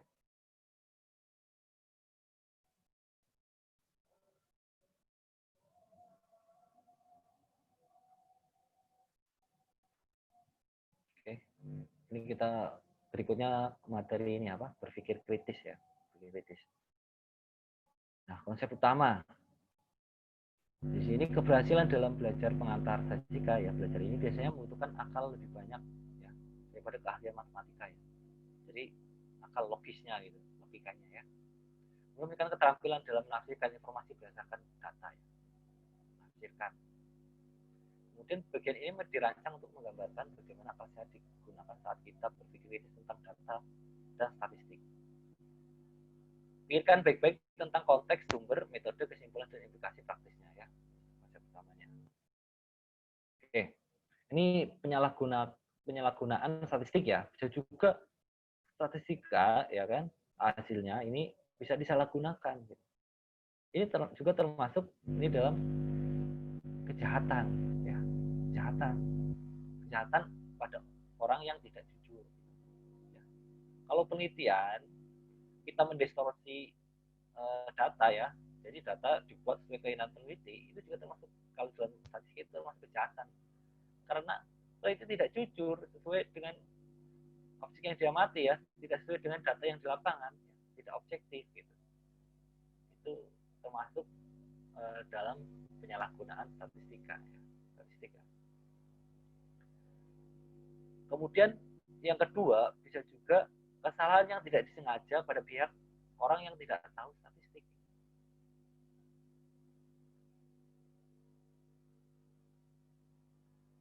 Ini ya, kesalahan yang tidak sengaja pada pihak orang yang tidak tahu statistik. Jadi ini bisa juga disalahgunakan. Makanya pada pembelajaran ini kita harus belajar membedakan antara kesimpulan statistik yang mungkin valid dan yang benar-benar cacat gitu. Ya. Datanya valid, kesimpulannya valid nggak gitu, meyakinkan tidak gitu, atau hasilnya cacat karena tidak sesuai dengan yang ada di lapangan, tidak objektif gitu, ya. Atau peneliti mendistorsi ya, atau data dibuat mengikuti keinginan peneliti, itu menghasilkan data yang tidak baik atau cacat ya. Itu termasuk dalam penyalahgunaan statistika. Statistik ini. Ya. Itu penyalahgunaan statistik. Nah, ini contoh ya, contoh. Misalkan mungkin ini grafik ya. Tapi ini dua grafik ini untuk informasi yang sama, tapi dua grafik ini ada yang benar, ada yang salah gitu. Ya. Dua grafik ini memberikan informasi yang sama, tapi gambarnya berbeda grafiknya. Nah, yang benar yang mana? Nah, itu kita harus kritis ya, kritis. Yang mana yang benar? Nah, kalau untuk gambar yang kiri ya, gambar yang kiri ya, ini kita lihat datanya di sini. Ini kan 32, ini 32 ya, 996. Nah, yang warna merah ini ya, yang warna biru itu 30,180. Nah, antara 32 sekian dan 30 sekian, itu kan selisihnya tidak terlalu jauh ya. Tidak terlalu jauh. Sehingga gambar grafik yang benar itu yang ini. Kalau yang kanan, itu perbedaannya sangat mencolok. Ya, sangat mencolok, jauh perbedaannya. Padahal angkanya tidak jauh berbeda. Antara 30 sekian sampai 32 sekian dan 30 sekian. Ya, ini kan ini gambar grafiknya kurang tepat ya ini. Ya, gitu. Yang benar yang ini, yang tepat ya, yang kiri. Ya. Jadi untuk menafsirkan grafik dengan benar, Anda harus menganalisis informasi numerik ya. Informasi numerik ya ini. Ya. Informasi numerik yang diberikan dalam grafik agar tidak disesatkan oleh bentuk grafik. Nah, ini kan bisa juga menyesatkan ini. ya. Karena informasinya tidak tepat, gambarnya tidak sesuai, tidak proporsional lah, gitu ya. Oke. Ada contoh lagi, misalkan gambar foto, ya, gambar foto. Nah, ini untuk gambar yang kanan, ya, ini menjelaskan tentang konsumsi oli per hari, ya.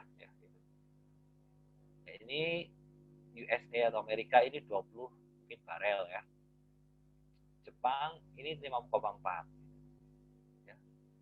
Ini informasinya sama dari dua gambar ini, cuma yang lebih tepat fotonya itu yang sebelah kiri, ya, sebelah kiri. Karena yang B atau yang sebelah kanan ini dirancang untuk membesar-besarkan perbedaan dengan meningkatkan setiap dimensi sebanding dengan jumlah sebenarnya dari konsumsi minyak ini. Ini kalau misalkan ini kan dalam bentuk volume ini, ya, volume ini 3 dimensi ini. Ini kalau dimasukkan ke sini, ini volumenya tidak sesuai ini. Makanya yang lebih tepat itu yang sebelah kiri, ya, gambar sebelah kiri, yang A, ya. Tuh. Takutnya kalau pembaca atau yang membaca foto ini tidak memiliki pengetahuan, ya, takutnya disesatkan oleh gambar, gitu, gambar seperti ini, informasinya karena tidak sesuai, ya, gitu, ya.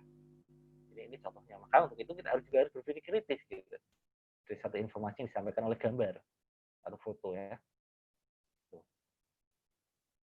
Oke, ini sampel yang buruk, ya. Sampel yang buruk ini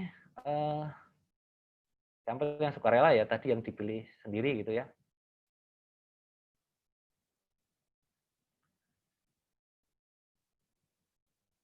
Ini sampel yang buruk. Jadi sampel yang buruk, ya, ini pemilihan sampel yang tidak tepat, gitulah, intinya itulah, ya. Oke, berikutnya korelasi dan kausalitas, ya. Korelasi dan kausalitas. Kalau korelasi itu hubungan, ya, hubungan dua variabel. Kalau kausalitas itu hubungan sebab akibat. Nah, di sini menyebutkan bahwa satu variabel menyebabkan variabel lain, padahal sebenarnya variabel tersebut terkait, ya. Kemudian dua variabel mungkin tampak terkait, ya, tampak terkait atau dua variabel itu berkorelasi, ya, tapi belum tentu menjadi suatu kausalitas, ya, kausalitas. Contoh misalkan di situ kan ada tuh merokok dan denyut nadi, ya. Mungkin ini berkorelasi, merokok, ya, kalau orang merokok kan mungkin denyut nadinya meningkat, ya, denyutnya. Nah, hubungan ini disebut korelasi, ya, karena berkorelasi, berhubungan. Tapi tidak bisa juga disimpulkan ini menjadi suatu kausalitas. Kalau kita merokok, maka denyut nadi meningkat, ya, karena sebabnya merokok sehingga denyut nadi meningkat. Tidak bisa juga menyimpulkan seperti itu, gitu. Karena bisa juga denyut nadi meningkat mungkin habis lari-lari, gitu kan. Faktornya enggak hanya merokok, gitu. Penyebab denyut nadi meningkat ini tidak hanya merokok, ya. Mungkin melihat hantu, ya kan, denyut nadinya jadi kenceng, gitu kan, ya. Ya juga seperti itu. Jadi kalau korelasi, ya, belum tentu menjadi suatu kausalitas. Jadi korelasi tidak menyiratkan kausalitas, ya. Itu, ya, korelasi dan kausalitas, ya. Nah, sampel kecil, ya. Nih. Kesimpulan tidak boleh didasarkan pada sampel yang terlalu kecil, ya. Makanya tadi saya bilang bahwa sampel yang baik itu, ya, sampel yang representatif, gitu. Nah, cara nanti ada rumusnya sendiri, ada caranya sendiri, ya. Nah, sebaiknya kalau dalam mengambil sampel itu semakin banyak sampel itu malah semakin baik karena semakin representatif, mewakili karakteristik populasi. Kalau sampel yang terlalu kecil, yaitu kurang representatif, gitu, ya. Contoh misalkan berdasarkan tingkat hukum di sekolah pada sampel yang hanya terdiri dari 3 siswa. Padahal mungkin sekolahnya banyak siswanya, gitu. Tapi yang diambil sampelnya cuma 3 siswa. Gitu kan. Nanti kesimpulannya juga berbeda ya. Atau persentase ini juga ada nih. Nah, persentase juga ada persentase yang menyesatkan misalnya. Ya. Misalkan di sini jika Anda mengambil 100% dari jumlah, Anda berarti ngambil semuanya. Nah, bisa juga ada informasi di sini mengambil 110%. Ini kan tidak masuk akal kan? 100% berarti kan semuanya. Kalau 110%, berarti 10%-nya dari mana gitu kan? Nah, ini maksud saya persentase yang menyesatkan gitu loh, ya. Itu maksudnya seperti itulah ya. Itu persentase. Nah, ini tampilan pertanyaan atau pernyataan ya. Nah, misalkan dalam suatu angket atau kuesioner itu menentukan pertanyaan atau pernyataan itu harus tepat ya. Pemilihan katanya itu harus tepat karena nanti bisa berpengaruh terhadap hasil yang data yang didapatkan gitu ya. Tergantung bahasa yang digunakan gitu. Ya. Jadi jika pertanyaan survei tidak ditulis dengan hati-hati, hasil sebuah penelitian bisa menyesatkan. Gitu. Pertanyaan survei dapat dimuat atau sengaja diberi kata untuk mendapatkan respon yang diinginkan. Ya. Harus direspon sesuai dengan yang diinginkan. Jadi terlalu sedikit uang yang dikeluarkan untuk kesejahteraan versus terlalu sedikit uang yang dikeluarkan untuk bantuan kepada orang miskin. Nah, ini kan maknanya kan berbeda gitu. Ya, pemilihan katanya berbeda. Sehingga nanti kalau dua kalimat ini misalkan dimasukkan dalam satu angket atau kuesioner, nanti hasilnya ini bisa berbeda. Gitu. Padahal mungkin maksudnya sama gitu. Tapi pemilihan katanya berbeda sehingga hasilnya berbeda ini. Ini mungkin yang pertama hasilnya 19% ya. Yang kedua 63%. Nah, makanya tampilan pertanyaan atau pernyataan itu pemilihan katanya atau menyusun kalimatnya itu sangat penting ya. Harus pas gitu. Karena beda pemilihan katanya nanti hasilnya juga bisa berbeda ya. Datanya yang didapatkan juga bisa berbeda. Ya, intinya itu ya. Nah, ini juga ya. Ini urutannya juga. Nah, tidak responsif ya. Responsif ini maksudnya respondennya itu tidak responsif ya. Misalnya di sini terjadi ketika seorang menolak untuk menanggapi pertanyaan survei atau tidak bersedia. Tidak responsif. Atau mungkin dalam satu angket atau kuesioner responden ngisinya tidak lengkap gitu. Harusnya kan diisi semua. Kalau tidak lengkap ya tidak bisa diolah datanya. Atau wawancara, responden menolak. Itu contoh tidak responsif. Ya. Nah, ini juga data yang hilang ya. Data yang hilang ya, ini akan mempengaruhi hasil ya.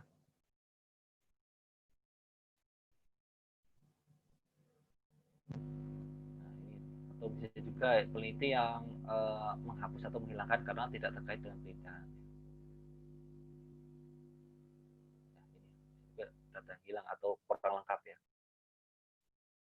Nah, angka yang tepat. Oke, saya cepetin dulu ya. Nah, distorsi yang disengaja ya. Distorsi sengaja itu peneliti yang distorsi secara sengaja ya ini ya. Distorsi dalam konteks mungkin data, mungkin sumber data, mungkin metode pengambilan sampel, kemudian kesimpulan. Itu distorsi yang disengaja ya. Artinya dimanipulasi sama peneliti gitu ya. Ini rekapannya, rangkumannya ya. Ini tadi udah kita bahas tentang meninjau penyalahgunaan statistik, kemudian ilustrasi bagaimana akal sehat bisa memainkan peran besar dalam menafsirkan data dan statistik ya. Ini. Pak, saya boleh izin bertanya nggak, Pak? Boleh, Kak. Pak, kalau misalnya surveinya ini bisa kayak bias-bias gitu ya yang tadi yang Bapak bilang, atau mungkin yang ada kata-katanya itu menyebabkan bias gitu, apa bisa diambil kesimpulannya Pak? Atau emang salah gitu Pak? Kalau diambil kesimpulannya? Kalau misalkan dari sampelnya bias ya, makanya peneliti ya itu harus objektif ya, harus memilih misalkan respondennya ya harus tepat gitu, sehingga Oke, Pak. menghasilkan data yang tepat gitu ya. Nah Iya, kalau Pak. efeknya tepat sesuai gitu ya, akurat, nanti hasil penelitiannya juga tepat gitu kan, terpercaya gitu. Kalau sampelnya terpercaya, hasilnya juga terpercaya gitu kan, seperti Oh itu, iya, Pak. seperti itulah ya. Jadi itu satu rangkaian ya, satu rangkaian gitu. Iya, Pak. Ada lagi mungkin, silakan kalau mau bertanya. Ada mungkin?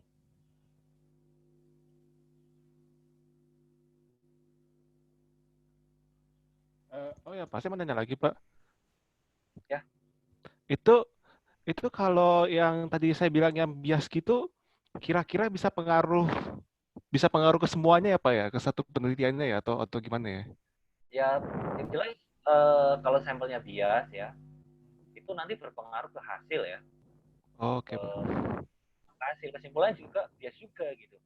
Seperti itu. Oke, Pak. Kalau digenerasikan juga hasilnya bias gitu.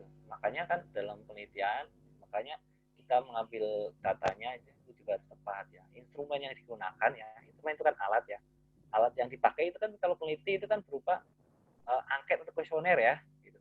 Iya, Tapi Pak. kalau misalnya kualitatif itu wawancara kan perlu percobaan wawancara, itu instrumen ya. Nah itu Iya. instrumen itu harus valid ya, itu harus valid, harus baik, tepat gitu. Sehingga data yang didapatkan itu valid ya. Iya, Pak. Seperti itu ya. Oke, Pak. Oke. Ada lagi mungkin yang bertanya, silakan.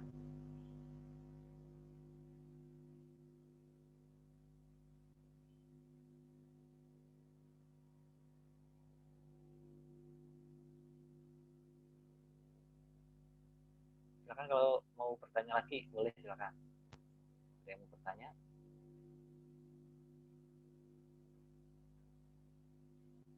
Kalau saya lanjutkan tentang ini ya, pengumpulan data sampel ya.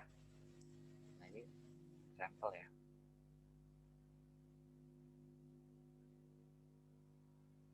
Nah di sini terkait dengan sampling ya. Jika data sampel tidak dikumpulkan dengan cara yang tepat, data mungkin sangat tidak berguna ya, sehingga tidak ada penyiksaan statistik ya yang menyelamatkan. Jadi apabila ini data sampel tidak dikumpulkan dengan cara yang tepat, data mungkin sangat tidak berguna. Artinya ya tidak bermanfaat ya kan, karena datanya tidak tepat gitu. Ya mungkin mengambil datanya tidak sesuai ya, bias gitu ya tadi, maka hasilnya juga bias juga gitu ya, sehingga di sini tidak ada penyiksaan statistik yang dapat menyelamatkan. Artinya kan kalau misalkan peneliti itu memanipulasi data ya juga karena ini apa, mengikuti keinginan peneliti gitu ya. Jadi tidak ada statistik yang menyelamatkan. Statistik menyelamatkan itu apa ya, terkait dengan ini statistik yang digunakan gitu ya. Biasanya kan kalau peneliti kalau datanya tidak sesuai dengan keinginannya ya kan, tidak sesuai dengan yang diharapkan, itu kan bagaimana caranya hasilnya sesuai dengan keinginan saya gitu misalkan.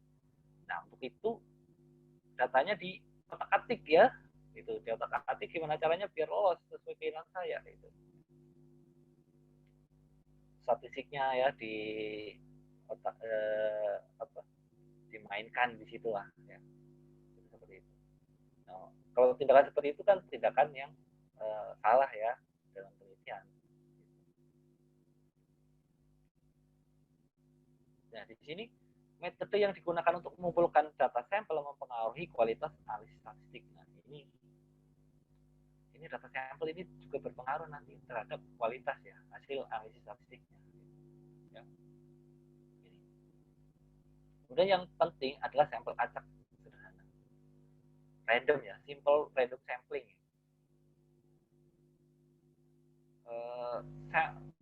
Sampling ya, teknik sampling itu yang lebih representatif itu yang random ya atau yang acak, cenderung ke arah yang random atau yang acak ya, karena itu kalau dalam generalisasi itu lebih tepat untuk digunakan ya.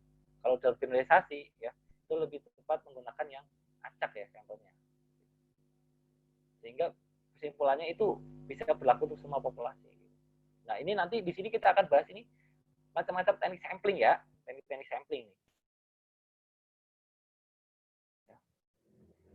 Ini ada, sebelum masuk ke teknik sampling, ini ada studi observasional ya. Ini dia mengamati dan mengukur karakteristik tertentu tanpa mencoba modifikasi subjek yang sedang dipelajari. Ini studi observasional. Jadi mengamati ya, mengamati ya, mengukur karakteristik tertentu ya dari suatu populasi ya, atau sampel. Kemudian eksperimen. Nah, ini eksperimen. Eksperimen ini menerapkan beberapa perawatan ya, atau tindakan ya, atau perlakuan gitu untuk eksperimen. Jadi peneliti itu menerapkan perlakuan ya, atau tindakan ya, atau perawatan. Nah, kemudian mengamati pengaruhnya ya, terhadap subjek. Itu tindakan eksperimen. Setelah perlakuan ini hasilnya seperti apa? Dieksperimenkan. Gitu. Ya, ini biasanya penelitian terkait biologi atau apa, biasanya sering eksperimen. Uji coba lah eksperimen. Oke. Nah, ini simple random sampling ya. Ini merupakan bagian dari macam teknik sampling ya. Simple random sampling itu maksudnya simple kan sederhana, random kan acak sampel ya. Jadi pengambilan sampel acak sederhana. Jadi dari n subjek dipilih sedemikian rupa sehingga setiap sampel yang berukuran sama memiliki kesempatan yang sama untuk dipilih. Jadi kalau simple random sampling ini memiliki kesempatan yang sama, anggota-anggotanya ya memiliki kesempatan yang sama untuk terpilih sebagai sampel. Ya sama seperti kayak tadi saya bilang arisan ya, arisan itu peluang mendapatkan arisan itu semuanya sama gitu. Memiliki kesempatan yang sama untuk dipilih. Gitu. Itu contoh dari simple random sampling ya, acak gitu. Itu contoh simple random sampling ya. Peluangnya sama anggotanya untuk terpilih sebagai sampel. Nah, ini ada random dan probability sample ya. Nih. Anggota dari populasi dipilih sedemikian rupa sehingga setiap anggota individu dalam populasi memiliki kesempatan sama untuk dipilih ya. Ini random ya, acak. Juga di sini ada probability sampling ya, memilih anggota dari satu populasi sedemikian rupa sehingga populasi anggota populasi memiliki kesempatan yang diketahui namun tidak harus sama untuk dipilih. Itu probability sampling. Ya, ini random sampling ini kan acak ya, acak seperti itu tuh, acak. Ya. Pulangnya sama itu, ya, pulangnya sama karena ngambilnya secara acak. Anggota-anggota yang dalam populasi ya bagian-bagiannya itu memiliki kesempatan yang sama untuk terpilih sebagai sampel. Itu random ya, random sampling. Ada juga yang ini systematic sampling, tersistem gitu.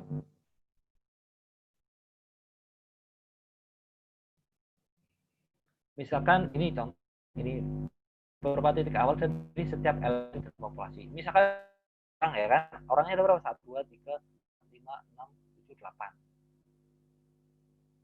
Misalkan di sini saya mau ngambil sampel dari 8 orang ini, saya mau ambil 2 gitu. Tapi teknik yang saya pakai itu systematic sampling. Caranya gimana? Nah, saya menggunakan misalkan yang saya ambil itu kelipatan 3 gitu. Misalkan dari kiri ya, 1, 2, 3 ini ya. Terus 5, 6, misalkan 3, 4, 5, 6. Jadi nomor urut ketiga dan 6. Ini yang saya jadikan sampel. Ini contoh dari systematic sampling. Contoh lain misalkan dari 100 orang ya kan, diurutkan tuh dari 100 orang, dari 1 sampai 100 gitu. Mau saya ambil misalkan sampel 20. Yang saya ambil itu kelipatan 5 gitu kan. Kelipatan 5 ya nanti didapatkan 20 orang. Yang kelipatan 5 itu yang dijadikan sampel. Itu contoh dari systematic sampling ya, seperti itu. Ada juga convenient sampling ya. Convenient sampling ini mengambil sampel ya berdasarkan unsur kemudahan ya, mudah didapat. Misalkan ini yang di rumah ini ya, kita melihat oh ini ada orang gitu. Nah ini yang dijadikan di luar ada orang ini yang dijadikan sampel pas ketemu, pas melihat gitu, pas dijumpai berdasarkan unsur kemudahan. Gitu. Ini convenient sampling ya berdasarkan unsur kemudahan. Misalkan pelitanya di KPP ya. respondennya wajib pajak gitu misalkan. Nah, ini menggunakan convenience sampling, berarti nyari wajib pajak yang pas ditemui di KPP gitu ya, pas dijumpai, pas ketemu di waktu tersebut gitu, sehingga ini sangat memudahkan peneliti. Tapi kalau teknik sampling seperti ini kalau dibuat generalisasi, ini kelemahannya bias gitu, karena tidak diambil secara random ya, kelemahannya itu. Tapi kelebihannya ini mudah gitu ya, ya tergantung nanti kondisi di lapangan lah gitu ya. Berikutnya stratified sampling. Nah, stratified sampling ya, atau pengambilan sampel ini berdasarkan strata ya, atau tingkatan gitu ya, tingkatan.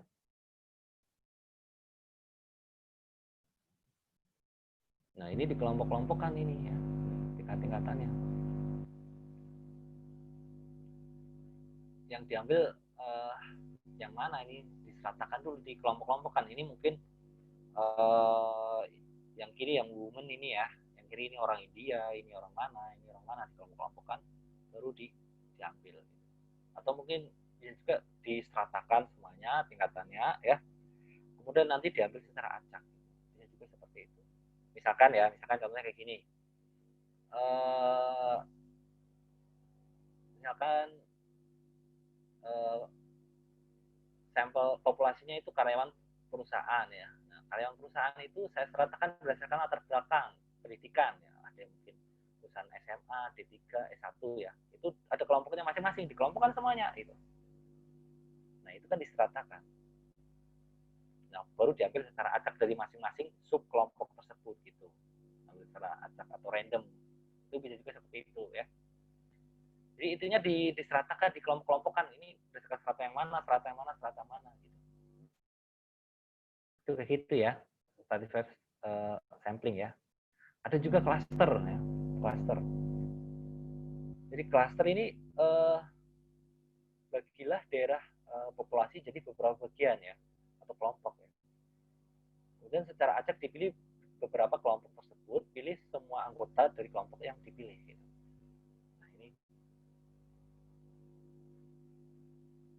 Contohnya kayak gini ya. Ini kan misalkan cluster ini misalkan sampel satu daerah ya, mungkin di Tangerang Selatan ya. Nah, ini ada beberapa mungkin kecamatan ya, kecamatan. Nah, ini ada beberapa kecamatan. Nah, saya mengambil sampel 3 kecamatan gitu. Nah, mungkin mengambil yang utara ya, 1, yang selatan 1, sama yang mungkin barat 1 gitu, atau selatan 1 gitu, 3 gitu ya. Jadi ini ya, diklasterkan atau dikelompokkan dulu gitu ya, kelompok-kelompokan ya, ini klaster ya. Atau bisa juga yang berikutnya ini multi-stage sampling ya. Multi-stage ini kombinasi ya, di sini kombinasi beberapa metode sampling dasar. Jadi mungkin yang pertama pakai cluster, kemudian yang kedua pakai simple random sampling gitu. Mengapa menggunakan multi-stage? Karena mungkin populasinya sangat besar dan luas gitu, sehingga mungkin bisa digunakan 2 macam atau 3 macam teknik sampling gitu. Itu ya, ini multi-stage. Jadi kombinasi dari beberapa metode sampling gitu. Ini ya.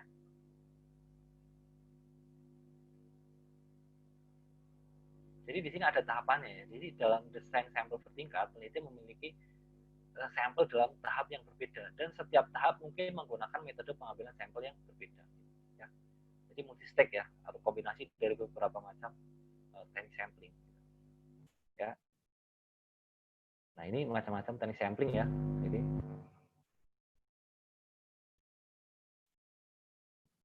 ini di luar dasar mengumpulkan data ya, berbagai jenis penelitian observasional dan desain eksperimen ya. Ada cross sectional study ya, data diamati, diukur dan dikumpulkan pada satu titik waktu. Ya, jadi pada waktu tertentu ya, ini macam-macam data ya. Jadi kalau yang pertama ini cross sectional study ya. Ini data diamati, diukur dan dikumpulkan pada satu titik waktu, misalkan di tahun 2020 saja gitu. Misalkan data laporan keuangan perusahaan, misalkan perusahaan manufaktur ya dalam satu tahun tersebut. Atau yang berikutnya yang kedua, retrospektif ya, tadi ya. Ini data dikumpulkan dari masa lalu. Jadi memeriksa catatan, wawancara, jadi data yang lampau lah. Kalau prospectional study ini data dikumpulkan di masa depan dari kelompok yang dimiliki faktor umum atau cohort ya. Oke. Ini randomization ya, acak ya ini.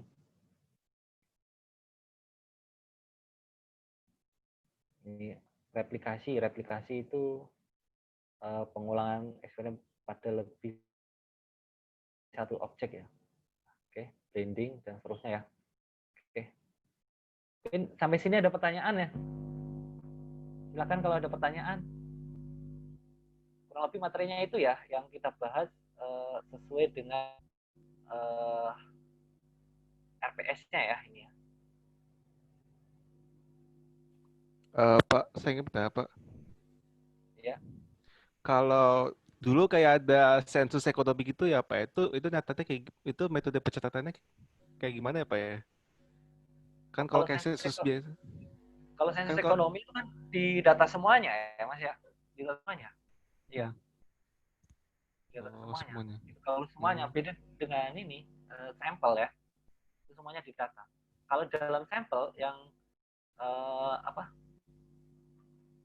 kalau sensus itu sama aja sampelnya itu kalau dalam sampling ya namanya sampel jenuh, Mas. Sampel jenuh. Apa? Sampel jenuh, sampling jenuh ya. Namanya sampel jenuh. Jadi semua datanya itu diambil. Itu namanya sampel jenuh. Oke, Pak. Itu sampel jenuh. Sama seperti sensus lah. Iya, Pak. Oke. Oke, ada lagi mungkin pertanyaan? Silakan.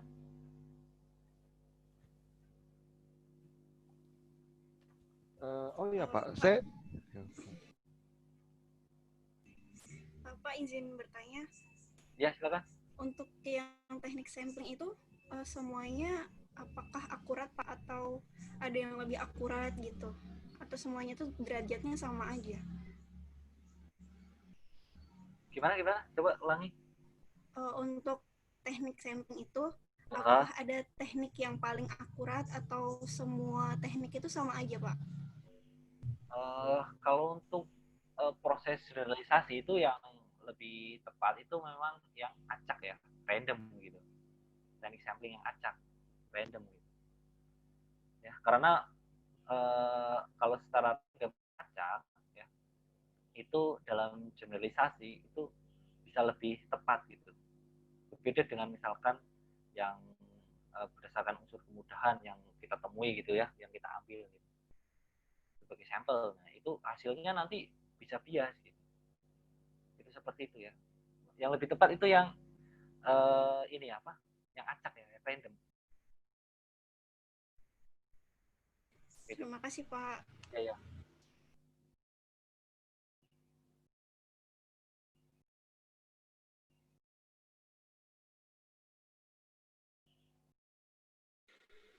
Pak izin bertanya. Iya, silakan.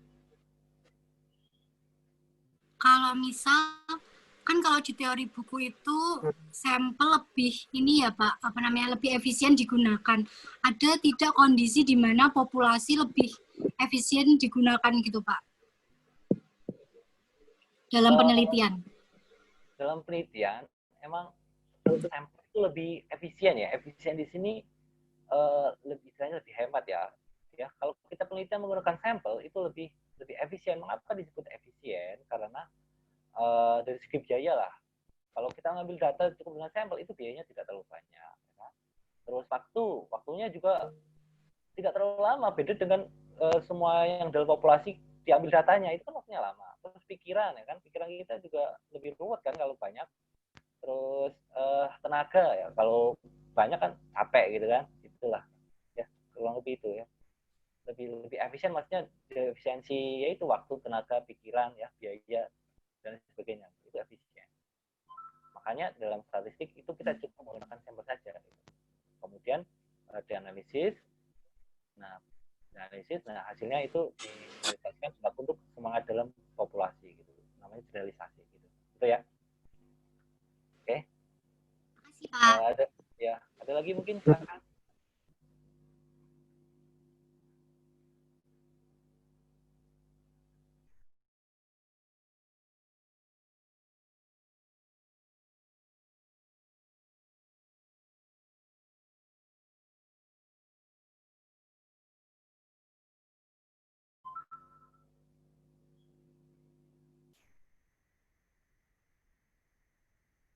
Silakan kalau ada yang mau bertanya, silakan.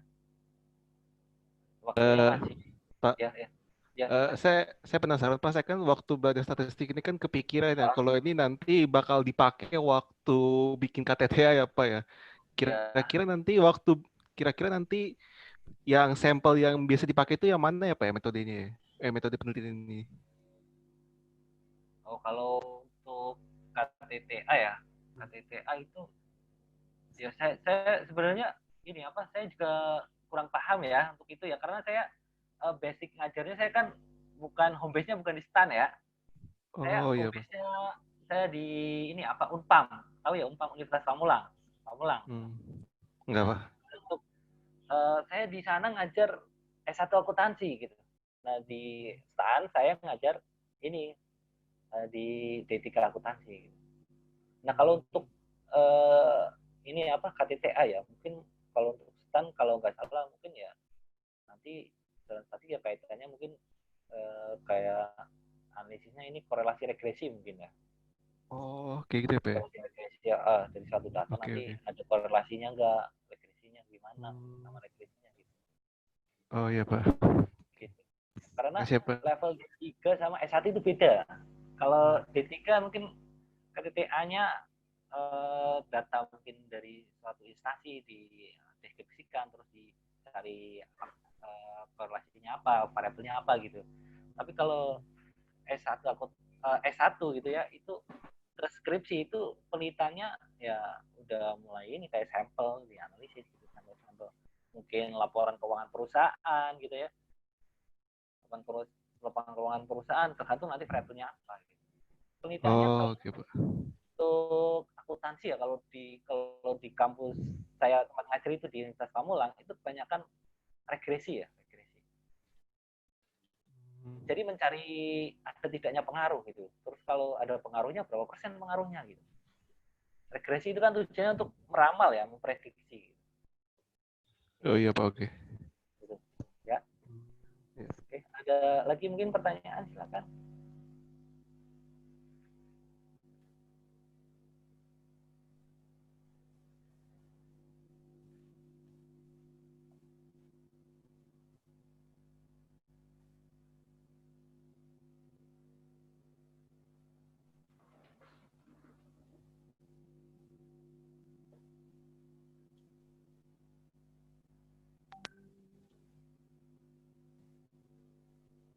Silakan kalau ada pertanyaan.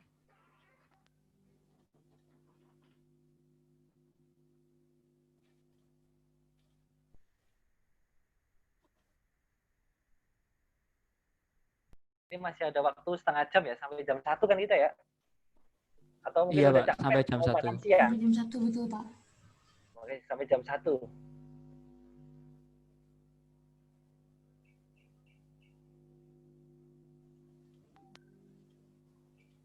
Izin bertanya Pak. Oh iya, silakan Mas. Tadi kan Bapak menjelaskan mengenai small sample ya Pak. Jika sampel yang diambil terlalu sedikit, itu kurang baik. Nah, lalu apakah ada standar jumlah atau persentase minimal yang harus diambil dari keseluruhan data yang diperoleh begitu Pak? Terima kasih Pak. Oke, terima kasih Mas pertanyaannya. Ya, bagus. Untuk sampel ya, kalau dalam penelitian itu kalau statistik ini kan statistik itu kan dibagi jadi dua ya. Jadi ada statistik deskriptif sama statistik inferensial ya. Nah, statistik itu ya yang didefinisikan tadi ya. Kalau statistik inferensial ini berisi pengujian hipotesis ya, karena sampel, menentukan sampel ya, populasinya gitu ya. Ada menentukan hipotesis. Nah, statistik inferensial ini nanti ada statistik parametrik dan statistik non parametrik. Ya. Nah, kalau statistiknya parametrik, statistik parametrik itu sampel minimal ya, itu minimal 30 lah kurang lebih. Ya. Sampel minimal 30. Untuk statistika parametrik ya. 30. Nah, kalau untuk statistik non parametrik ya, kalau mungkin analisa regresi logistik ya mungkin 50 lah. Tapi kalau pada umumnya kalau statistik kebanyakan sih analisisnya statistiknya itu parametrik ya. Parametrik. Nah, parametrik ini kan ada prasyarat-prasyarat yang harus terpenuhi, misalkan sampelnya harus normal datanya, harus terpenuhi uji asumsi klasik ya. Asumsi klasik itu nanti ada uji normalitas, multikolonialitas, uji heteroskedalitas atau korelasi dan sebagainya gitu. Nah, itu harus terpenuhi ya. Sampelnya itu minimal 30 ya, Mas ya. Itu ya, jawabannya minimal 30 kalau statistiknya parametrik ya. Kalau semakin banyak sampel itu malah semakin bagus gitu. Ya. Jadi kalau gini, dalam penelitian itu ada namanya tingkat kesalahan ya, tingkat kesalahan atau alfa namanya. Kalau tingkat kesalahannya kecil, sampel yang diwajibkan itu lebih banyak. Semakin kecil tingkat kesalahan, maka sampelnya itu semakin banyak. Ya. Mengapa banyak? Karena kan kalau tingkat kesalahannya kecil ya, peluang terjadinya kesalahan itu kecil, maka sampelnya harus banyak gitu. Karena semakin banyak itu semakin mendekati populasi, karakteristik populasi gitu. Kalau semakin kecil itu kan semakin menjauhi karakteristik populasi. Jadi mungkin belum mewakili semuanya yang ada dalam populasi gitu. Gitu ya. Makanya yang baik ya sampelnya yang banyak ya. Misalkan kan dalam penelitian itu ada yang namanya tingkat signifikansi yang dipakai ya, atau tingkat kesalahan yang dipakai. Itu ada yang 1%, ada yang 5%, ada yang 10%. Kalau tingkat kesalahannya 1% mungkin lebih banyak sampelnya dibandingkan dengan tingkat kesalahan yang 5%. Mungkin kalau misalkan ya, sampel 10.000 misalkan. Kalau tingkat kesalahannya 1%, itu sampelnya mungkin 300-an, 400 gitu. Itu kalau yang 1% ya, berarti 400, 300 lah, kurang lebih segitu ya. Kalau pakai yang tingkat kesalahannya 5%, itu mungkin sampelnya hanya 100 gitu. Kita 100. Kalau yang 10% mungkin lebih sedikit lagi gitu. Nah, makanya sampel yang baik itu yang sampelnya yang banyak gitu, karena semakin mendekati populasi. Itu gitu ya. Udah itu ya. Sudah menjawab ya? Baik, Pak. Atau, ya. Terima kasih, Pak. Ya, ya. Ada lagi mungkin? Silakan kalau mau bertanya terkait materi pertemuan 1 ya.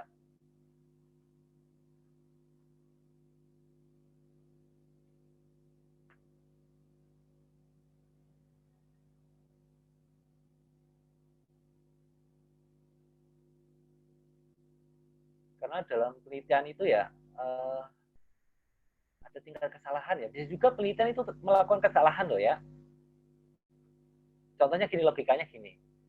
Kalau tingkat kesalahannya 1% ya, itu dalam 100 kali uji coba, itu peluang terjadi satu kali kesalahan itu 1 kali ya. 1 kali. Kalau tingkat kesalahannya 5% dari 100 kali uji coba, itu peluang terjadi kesalahan itu 5 kali. Gitu. Kalau tingkat kesalahannya 10%, berarti dari 100 kali uji coba, misalkan kesalahannya 10 kali. Gitu. Itu kayak gitu. Jawabannya kayak gitu. Itu namanya tingkat kesalahan. Ya. Karena bisa juga penelitian itu terjadi kesalahan. Kesalahannya apa? Kesalahan yang pertama itu hipotesis yang seharusnya diterima ya kan, seharusnya diterima ya. Tapi setelah dianalisis, ditarik kesimpulan, malah hasilnya ditolak. Ya, itu kesalahan pertama. Kesalahan yang kedua, hipotesis yang harusnya ditolak, tapi setelah dianalisis, tarik kesimpulan ya diuji, tapi malah diterima. Itu kesalahan dalam penelitian. kesalahannya bisa terjadi karena apa? Yaitu tadi teknik sampling yang tidak tepat, ya kan? Atau mungkin analisisnya yang ada yang salah, juga seperti itu. Sehingga untuk itu kan dalam statistika ya, itu ada proses tahap-tahapannya, itu harus tepat semuanya ya, benar gitu langkah-langkahnya. Itu kayak gitu ya. Ada lagi pertanyaan, silakan kalau mau bertanya.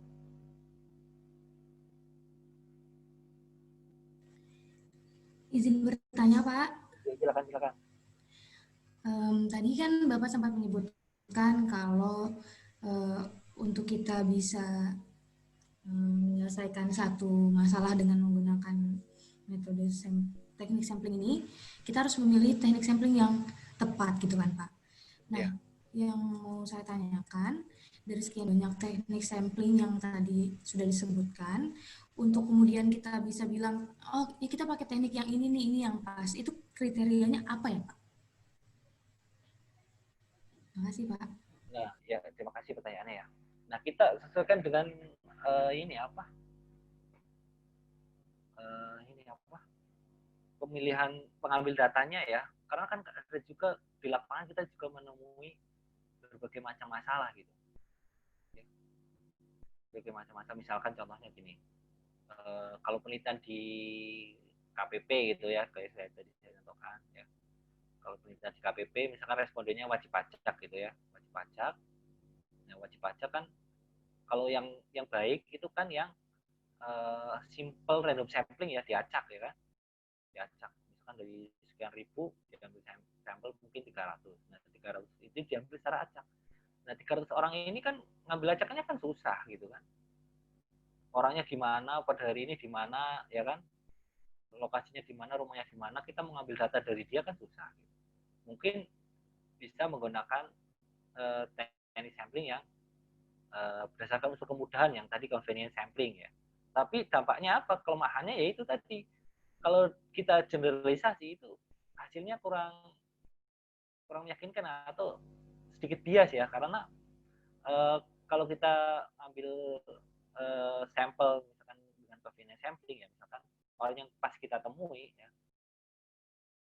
itu kan tidak mewakili semuanya gitu, hanya pas kebetulan kita temui gitu, jadi belum bisa mewakili semuanya. Tapi kalau yang lebih tepat itu memang yang random ya, yang acak gitu, yang lebih valid ya, lebih valid gitu. Ya, misalkan gini contohnya, misalkan ada mahasiswa STAN lah ya kan, populasinya. Saya ingin melihat prestasi mahasiswa STAN gitu kan. Nah, misalkan saya mau mencari sampel ya kan, yang saya temui mungkin mahasiswa yang IPK-nya rendah gitu. Misalkan di bawah 3 gitu. Ya kan? Banyakan yang saya temui itu mungkin misalkan saya pas temui lagi nongkrong atau apa gitu. Terus saya menyimpulkan mahasiswa STAN itu IPK-nya rendah-rendah, kan kesimpulannya nggak valid kan? Maksudnya belum bisa menggambarkan kondisi prestasi mahasiswa STAN gitu lah gitu. Generalisasi kan itu kan bias gitu kan. Kan kalau teknik yang dipakai itu convenience sampling. Tapi kalau misalkan kita mengambil secara acak, itu kemungkinan itu lebih objektif karena sesuai dengan apa adanya yang keadaan di lapangan. Mahasiswa mungkin IPK-nya mungkin ada 3,5, ada 3,8, gitu kan, di atas, kebanyakan di atas 3 gitu kan. Nah kayak gitu. Jadi nggak bisa, kalau menggunakan convenience sampling itu, yaitu kalau digeneralisasi hasilnya bias ya. Tapi ya itu memang kendala di lapangan, memang kebanyakan gitu ya. Kita terbentur juga dengan kondisi di lapangan. Tapi kalau di teknik yang tepat ya, yang tepat memang teknik yang random atau acak. Itu ya. Berarti kalau misalkan memang kalau dilihat dari yang teknik yang lain-lain, sebenarnya yang random ini juga lebih sederhana ya Pak? Benar nggak Pak? Iya, Bisa kan dibilang banyak sekali teknik ya. Teknik yang sederhana juga ada, itu simple random sampling juga ada. Atau yang di cluster ya. Itu juga pakai cluster. Ya tergantung dari variabel yang akan diteliti ya. Variabel yang akan diteliti. Gitu. Ya, datanya seperti apa gitu ya. Nah, kita pakai teknik apa yang tepat gitu ya. Itu. Kalau datanya itu bertingkat ya, mungkin bisa juga dengan stratified random sampling gitu. Ya kita lihat juga itu ya datanya ya, data dari satu variabel itu gitu. Itu begitu. Makanya kita cari teknik mana yang tepat. Itu kayak gitu ya. Oke, baik Pak. Terima kasih banyak Pak. Ya. Ada juga yang lain mungkin, silakan.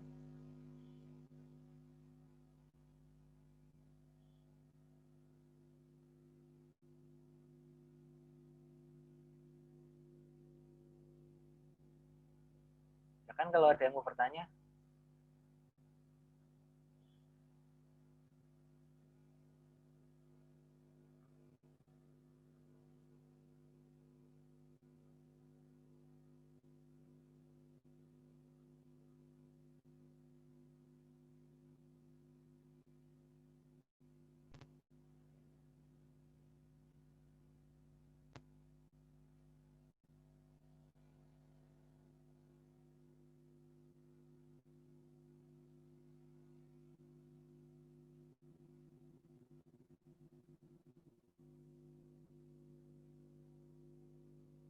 Jangan kalau ada yang mau bertanya, masih ada waktu kurang lebih setengah jam lah. Atau mungkin kalau nggak ada, cukupkan sekian aja atau gimana? Mungkin mau istirahat dulu, mau makan siang.